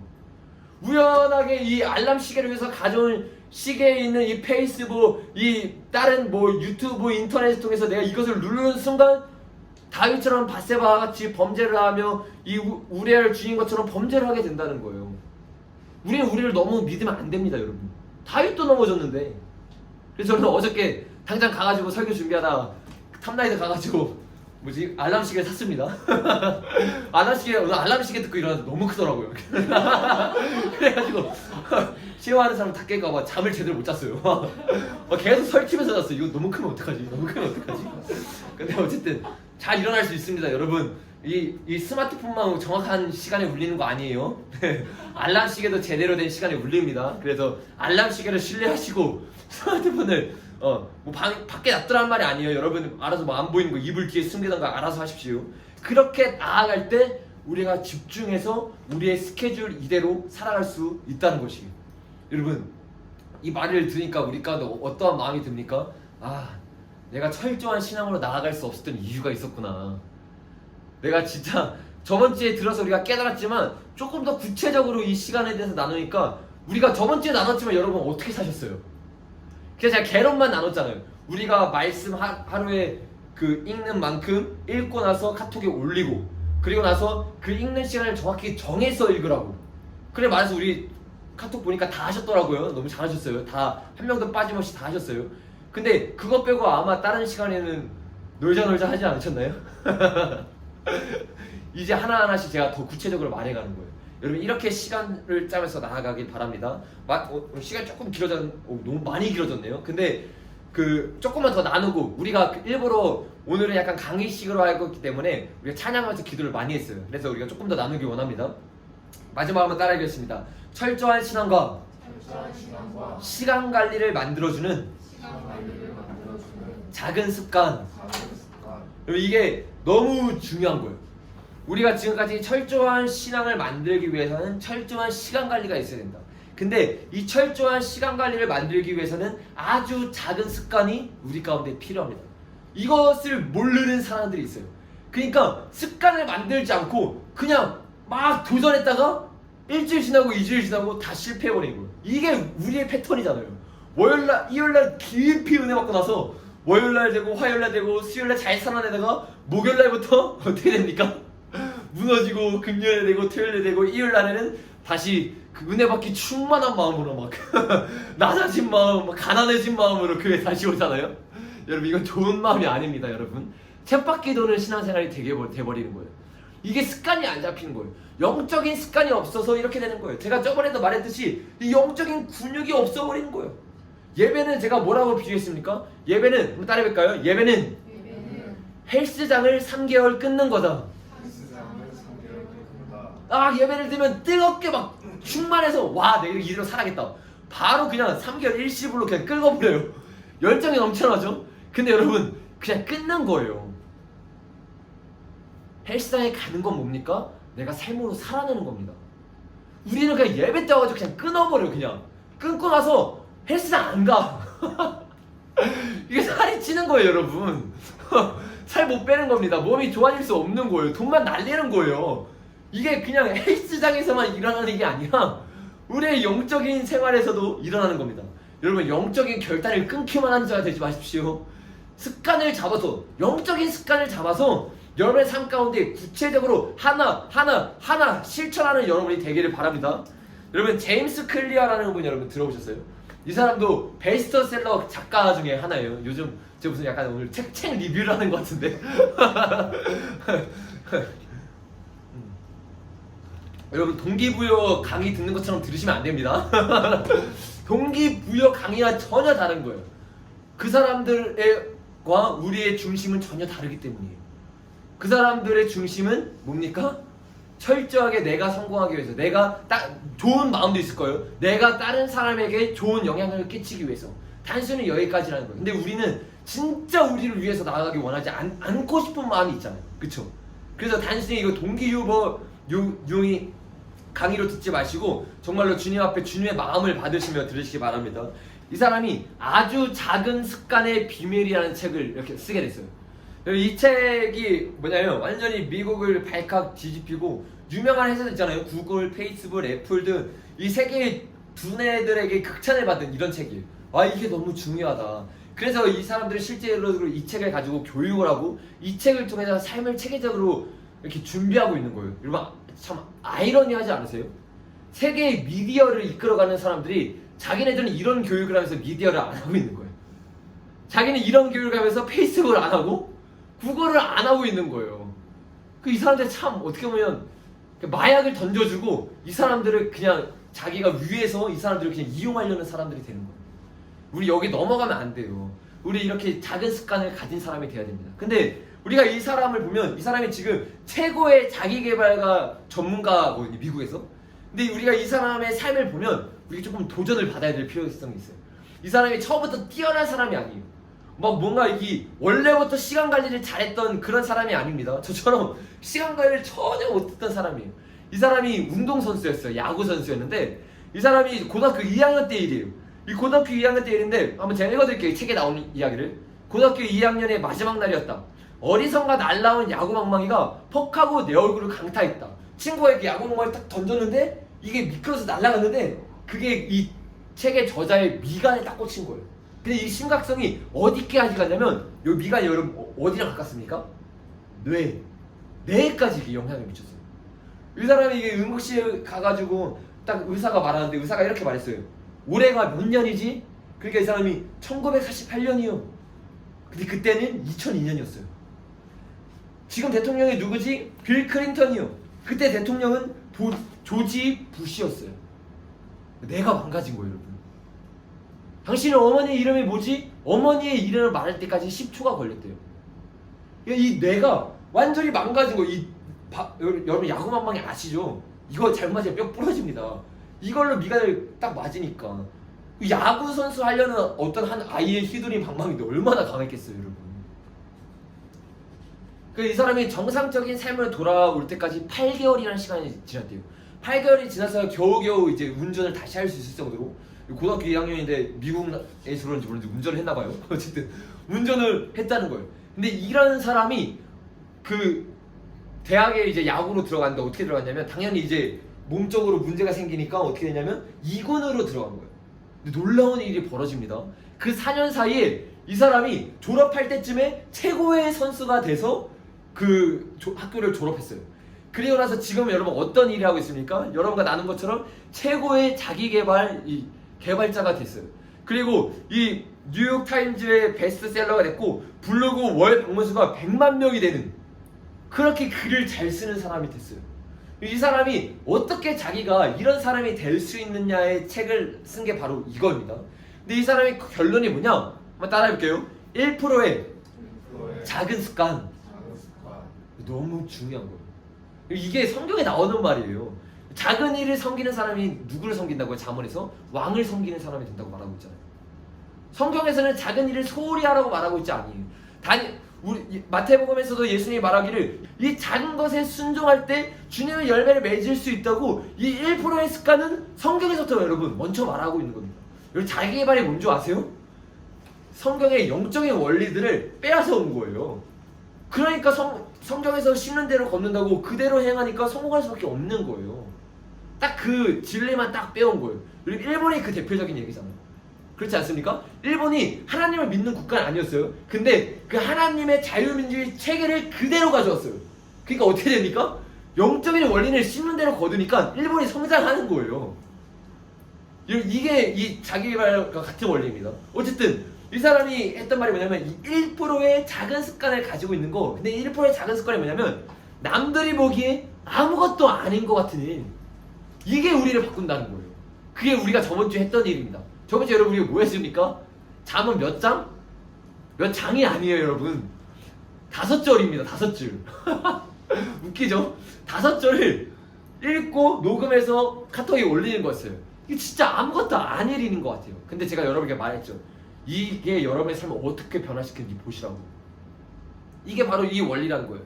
이 사람이 그 대학교에 2군으로 들어가가지고 한 일이 뭐냐면 사람들이 다 무시하고 너 야구 포기하라고 말할 때 첫날부터 4년 동안 꾸준히 했던 게 일찍 잠자리에 들고 일어나서 침구류를 정리한 거. 이게 첫 번째 했던 말이에요. 어떤 해군 대장이 했던 말이랑 똑같죠. 이 사람이 이렇게 생각했다면 침구를 정리하면서 아, 내 인생이 정리되고 있구나. 그러면서 이게 나에 대한 신뢰로 쌓이기 시작하는 거예요. 이게 제가 저번 주에 말했던 정신병 의사가 그 크나큰 좌절 가운데 있던 사람에게 내린 처방이 뭐라고요? 헬스장 가서 이 런닝머신에 1분 동안 서 있는 거. 이게 정신과 의사가 내리는 처방입니다. 왜냐면 거기 가서 일주일 동안 서 있다 보니까 일주일 동안 서 있는 거 누가 못해요. 다 하고 싶은 거예요. 하다가 거기서 운동을 하게 되고 그게 내 삶을 바꾸게 되는 거예요. 이 사람도 마찬가지입니다. 침구를 개는 것부터 했다는 거예요. 그렇게 하니까 이 사람 마음 가운데 신뢰가 생기니까 자신에 대한 뭘 도전했냐면 운동을 하기 시작했어요. 하루에 1시간씩 운동을 합니다. 이 사람이 꾸준히 하니까 193cm에 여기 지금 다 키가 크죠? 그죠? 제가 어떤 공동체에 살면서 키가 가장 작았던 적은 처음이에요. 제가 183이 작은 키가 아닌데 어쨌든 여기서 가장 작은 키가 됐습니다. 남자들 중에서. 어쨌든 이 사람은 키가 커요. 193이었는데 77kg면 진짜 마른 거예요, 여러분. 제 몸무게 말하면 안 되죠? 어쨌든 비슷한 거예요. 약간 비슷한 비율인데 근데 꾸준히 운동하면서 90kg까지 이제 몸을 키우기 시작했어요. 그리고 세 번째 했던 게 하루에 30분씩 앉아서 공부하기. 야, 이 사람이 여러분 어려워 보이세요 이게? 진짜 쉬운 거예요. 근데 중요한 게 뭐냐면 제가 신앙생활에서 저번 주에 말한 것 중에 가장 중요한 게 뭐라고요? 와우. 꾸준함이 가장 중요해요. 아니 이거 제가 왜 이런 거 여러분 나누는 줄 아세요? 내가 1년 동안 막 그 중고등부 아이들이랑 나눴는데 복음을 아무리 전해도 애들이 꾸준하지 않으니까 이게 그냥 쳇바퀴 도는 거야. 1년이 지났는데 똑같은 말을 또 해서 새롭게 들어. 이게 진짜 똑같은 말 또 했는데 이게 들었단 말인지 몰라. 똑같은 제목을 했는데도 몰라. 이게 진짜 여러분 충격적인 거예요. 근데 우리가 꾸준하지 않아서 그렇게 되는 거예요. 웃기네. 어쨌든 이 사람은 꾸준하게 이 세 가지를 실천했어요. 제가 여러분에게 이 설교 시간에 말한 게 아니라 저번 주 반모임이 아니라 이 나눔 시간에 말했잖아요. 내는 우리에게 쉬운 거는 이 자물쇠를 채우지 않는다고. 그래서 그냥 편안하게 받아들인 거예요. 이 정도는 나도 할 수 있다. 근데 막 처음부터 성경 막 4시간 이렇게 하면 내 뇌가 막 힘들어해. 내 뇌가 이 자물쇠를 채우는 거예요. 그래서 우리가 이번 주에 했던 일은 뭐냐면 우리의 무의식 중에 이 성경 읽는 습관을 넣어주고 있는 겁니다. 성경을 읽으면서 성경 우리 마음 가운데 새기고 있는 거예요. 이 사람이 이런 말 했어요. 명언인데 100번 반복하면 그것은 당신의 무기가 된다. 이게 참 이 핵심적인 메시지, 이 책의 메시지. 100번 우리가 반복하면 이게 그냥 내게 되는 게 아니라 내 무기가 되어버린 거예요. 내 신앙이 되어버린 거예요. 그냥 내가 말씀 있는 거 중요하지 설교 듣는 게 아니라 내가 말씀 100번 읽는 것을 내 신앙생활 가운데 적용하면 이 말씀이 내게 무기가 된다는 거예요. 내게 길이 된다는 거예요. 내게 힘이 된다는 거예요. 왜 우리에게 말씀이 힘이 되지 못하느냐?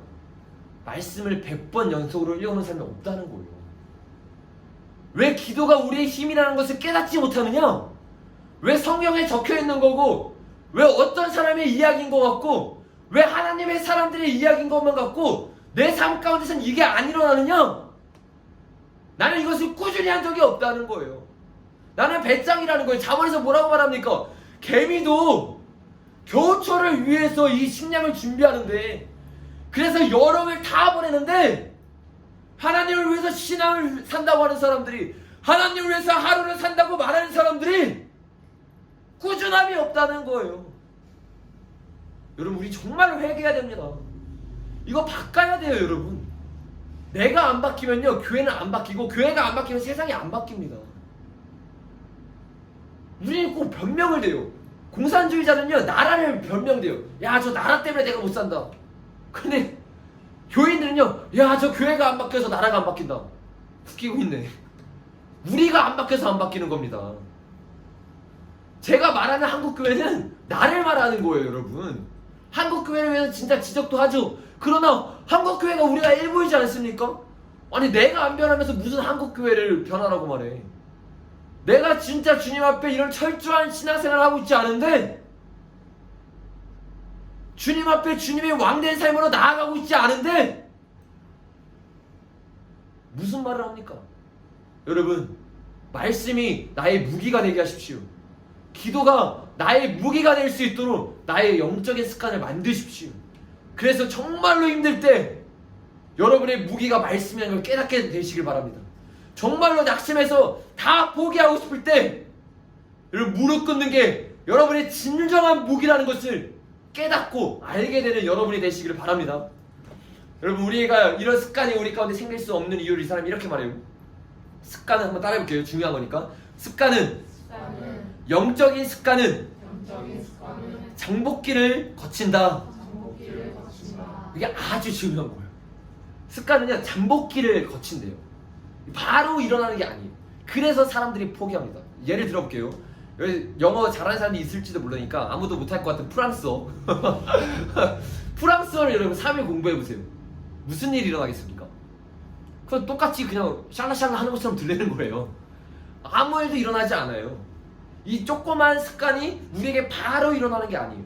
이 습관은 우리에게 잠복기를 거칩니다. 그러면서 꾸준하게 되고 이 습관이 우리 가운데 자리 잡고 3개월이 지나고 1년이 지나면 이 프랑스어가 들리기 시작하는 거예요. 무슨 말인지 알게 되는 거예요. 그래서 사람들이 이것을 많이 포기한다는 거예요. 아 나는 안 되나 보다. 나는 할 수 없나 보다. 그래서 많은 사람들이 자기를 개발하다고 끝난다는 거예요. 근데 우리 그리스도인들도 마찬가지예요. 아니 세상 사람과 다를 게 없어. 어떻게 보면 연구하다 보니까 하다가 사단이 조금만 참소하면 난 원래 이런 사람이지. 나는 나갈 수 있는 사람이 아니지. 주님 저 사람을 사용하여 주시옵소서. 이건 의로운 기도가 아닙니다 여러분. 좌절감에서 패배주의에 사로잡혀서 하는 기도예요. 진짜 중보하는 기도가 아니라 나는 할 수 없다는 사단의 속삭임에 뼈저리게 이게 묻혀져 있는 거예요. 저번 주에 나눴잖아요. 코끼리 이론. 뭡니까? 코끼리가 어렸을 때 묶여있을 때는 뭐라고요? 도망칠 수 없어요. 근데 이게 세뇌가 되니까 나중에 커져서 도망칠 수 있는데 안 도망치는 거예요.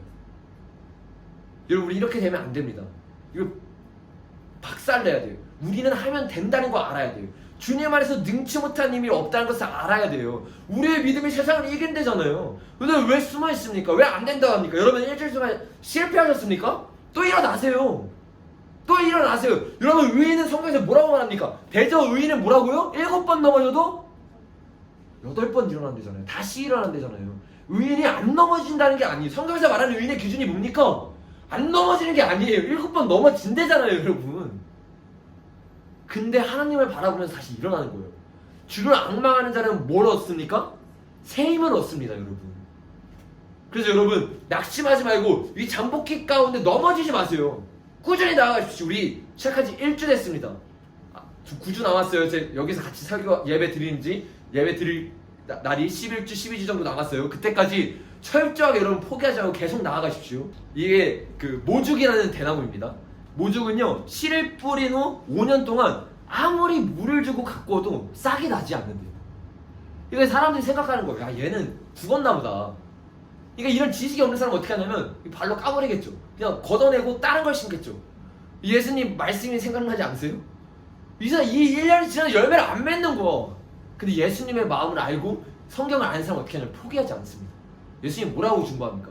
주님 1년만 더요. 조금만 더요. 혹시 열매를 맺을 줄 모르지 않습니까? 쳐내지 말아주십시오. 이게 주님의 마음이에요. 주님이 우리 계속 기다려주시는 거예요. 포기하지 말라고. 7번 넘어져 8번 일어나고 주님이 계속 말씀하시는 거예요. 근데 우리는요, 우리 자신을 벌써 포기하고 고만고만한 인생을 살아갑니다. 이 모지가 어떻게 되는지 아세요? 5년 동안 물을 막 먹고 나다가 하루에 갑자기 70cm에서 80cm씩 자라나기 시작하는 거예요. 그리고 나서 30m까지 자란다는 겁니다. 언제? 5년이 지나서 갑자기 자란대요. 여러분 놀랍죠? 근데 놀라운 건 뭔지 아세요? 이 습관이 그냥 이렇게 앉아있고 딱 뻥 자라는 게 아니에요. 어떻게 하고 있냐면 이 모죽이 5년 동안 뿌리를 내리고 있는 거예요. 계속 보이지 않는데 뿌리를 내리고 있는 거예요. 얼마큼 뿌리를 내리면 10리가 넘게 땅속 깊숙이 뿌리를 내린다는 거예요. 그러니까 안 흔들리는 겁니다. 위로 쭉 뻗을 수 있는 기반을 만드는 거예요. 어디서? 안 보이는 데서. 이게 습관이에요. 영적인 습관이 그래서 무섭습니다. 이게 안 보여요. 그래서 내가 성경 읽고 기도하고 이거 안 보입니다. 근데 이게 막 높이 자라면 이제 표가 나기 시작하는 거예요. 사람들이 알아주기 시작하면 이거 못 견딥니다. 교만해져서 바로 넘어져 버리는 거예요. 이 깊이 뿌리 뽑음이 필요해요. 이게 바로 영적인 습관입니다. 물도 마찬가지죠, 여러분. 물에 여러분 라면은 그래도 한 번씩 다 끓여 보셨으니까 아시죠? 물이 언제 끓습니까? 100도가 되면 끓어요. 99도까지 안 끓습니다, 여러분. 안 끓어요, 안 끓어. 아예 100도가 되는 순간 기체로 바뀌는 거예요. 여러분, 이게 우리의 신앙생활이 돼야 된다는 거예요. 결론을 내주면서 우리가 좀 같이 기도했으면 좋겠어요. 우리가 이렇게 쭉 나눠보니까 첫 번째가 뭐였습니까? 공산주의에 대해서 우리가 나눴죠. 야, 이 공산주의자 보니까 하나님을 믿는 우리보다 더 열심히 살아. 우리보다 정말 시간을 아껴서 살고 이게 한 나라의 그 침투에서 목숨 걸기 위해서 정말 악착같이 삽니다. 이걸 보니까 우리 마음 가운데 의로운 분노가 생기겠죠. 아, 내가 이런 살면 안 되는구나. 이 다른 사람이 아니라 내가 정말로 오늘 하루 오늘 지나치지 마십시오, 여러분. 오늘 이 끝나고 나서도 마찬가지입니다. 살아야겠다 이런 마음이 드시죠. 그러기 위해서 우리가 공산주의를 이기기 위해서 첫 번째 되는 게 철저한 신앙인이 되는 거예요. 근데 이 철저한 신앙인은 진리 없으면 안 돼요. 기도 많이 한다고 되는 게 아닙니다. 그냥 막 눈물 완창 흘린다고 뜨거운 신앙이 되는 거 아니에요. 이거는 감정 위에서만 신앙생활 하는 겁니다. 기도가 잘못되었다는 것이 아닙니다. 눈물 흘리는 게 잘못되었다는 것이 아니에요. 이 모든 게 말씀 위에 설 때 완전해진다는 것이, 견고해지게 나아갈 수 있다는 것이. 그래서 우리가 나눴던 것이 견고한 신앙으로 나아가기 위해서 말씀을 체계화시켜야 된다, 묵상해야 된다, 이것을 나눴어요. 그리고 우리의 삶 가운데 체계적인 묵상이 있기 위해서는 시간이 필요하고 이 시간은 작은 습관 하나로 시작된다고 말했습니다. 그래서 우리가 이번 주부터 정말로 구체적으로 주님 앞에 나아갈 거예요. 주님, 우리가 이제는 주님 앞에 한 달란트를 그냥 보내지 않겠습니다. 이 달란트, 내가 진짜 한 달란트 심는 자 그렇게 욕하면서 비판하면서 내가 성경 왔는데 내가 그 자였습니다. 주님, 내가 다를 게 없는 자였는데요.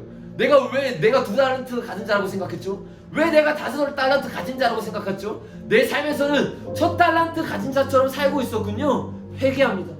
그리고 내 신앙생활 철저하게 주님이 왕대상으로 나아갑니다. 첫 주가 지났습니다. 두 주로 나아갑니다. 이 시간 가운데 우리가 이번 주에서는 정말로 더 뼈저리게 주님 앞에 나아가서 주님이 원하는 삶을 살아가겠습니다. 주님 앞에 이 영적인 습관을 잡아서, 그래서 어떠한 상황 가운데도 신앙이 흔들리지 않고, 그래서 나를 통해 교회가 살고 교회를 통해 나라가 살 수 있는 그런 신앙인이 되고 싶습니다. 그런 뜨거운 사람이 되고 싶습니다. 우리가 설교 듣기 전에 말씀하고 찬양하고 뜨겁게 불렀던 주의 청년들이 주의 복음 들고 주의 사랑을 들고 나아가는 그 한 사람, 그런 청년이 되기 위해서 우리가 철저하게 준비하겠습니다. 이런 결단하는 마음으로 우리가 주여 크게 세 번 외치고 기도하며 나아가겠습니다. 같이 기도하겠습니다. 주여, 주여, 주여, 주님, 주여, 아버지,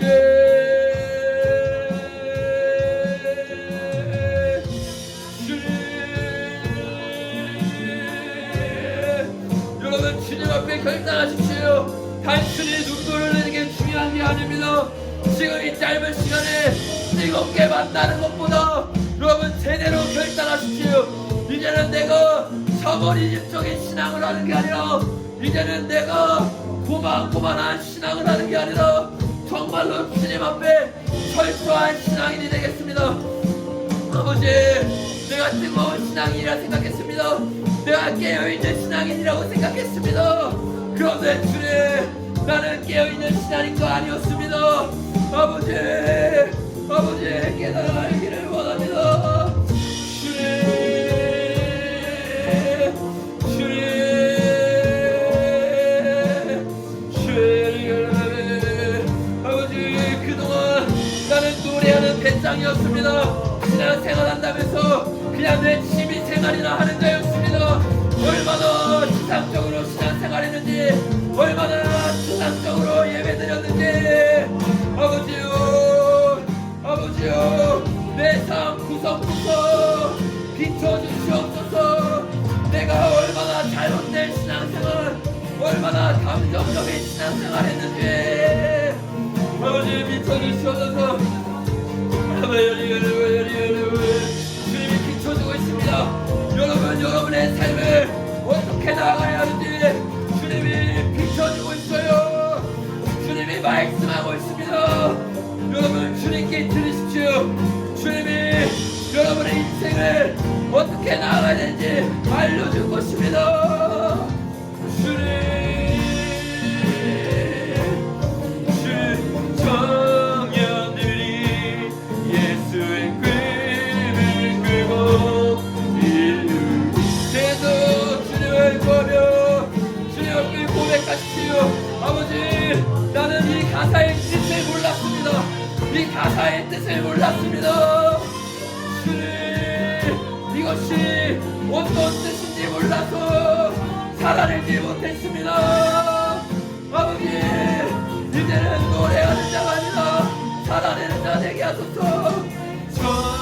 청년들이 예수의 끈을 끌고 그 구원의 환상을 보게 하소서.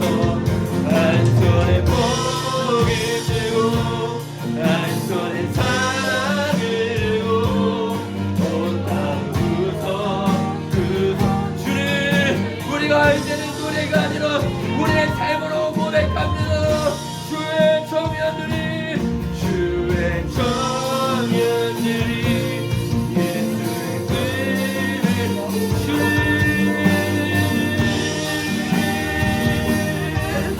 나는 말만 하는 자였습니다. 아버지, 열정만 넘치는 자였습니다.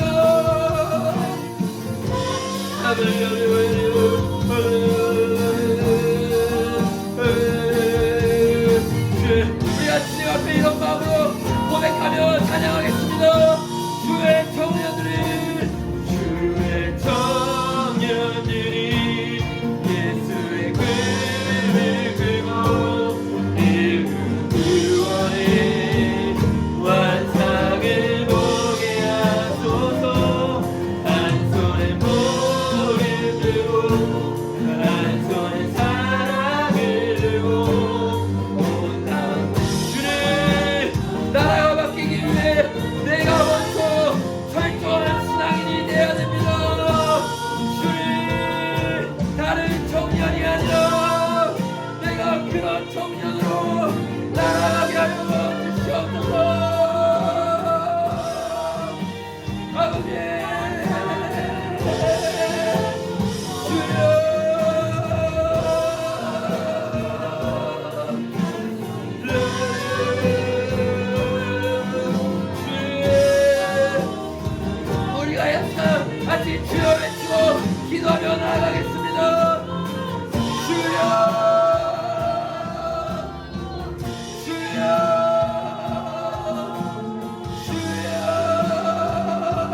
미루지 마십시오.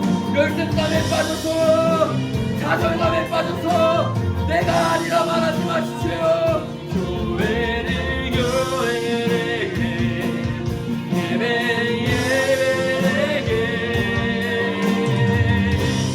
우리 주님 나를 사용하소서. 주님 내가 어떻게 나아가야 됩니까? 여러분 우리가 주님 앞에 주님 나를 사용하소서. 내가 무엇을 하니까 주여 세 번 외치고 기도하겠습니다. 주여 주여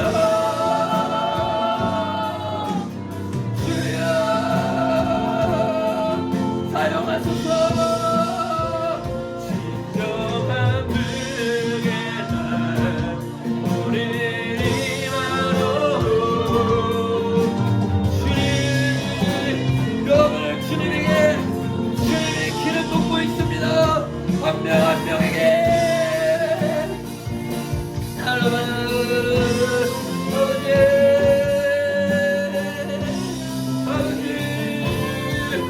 여러분 여러분입니다. 주님이 여러분을 사용하길 원하세요.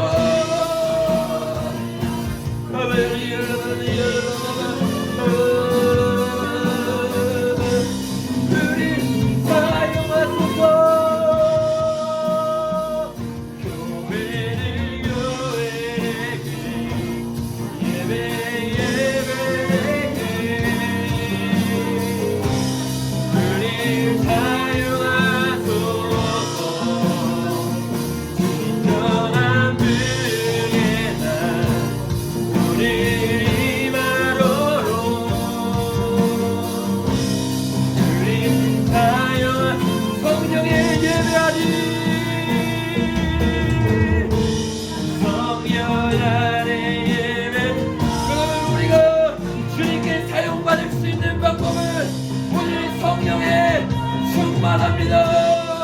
성령님을 구하십시오. 사랑으로 사역하리라. 교회는 생명이니 생명이 성령 안에 예배하리. 주님 너희 와소서.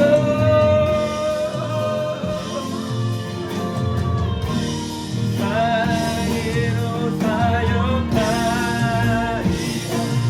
주님 우리가 다같이 한 번 더 고백하겠습니다. 성령 안에 성령 안에 예배하리라. 주님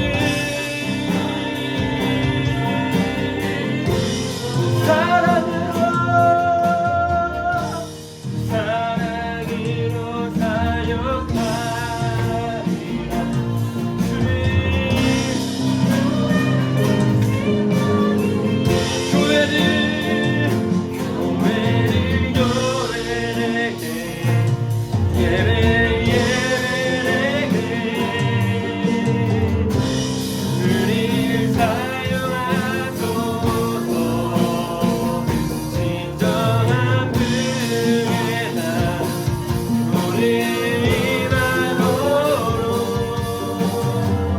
우리가 마지막으로 주님 앞에 고백하며 찬양하며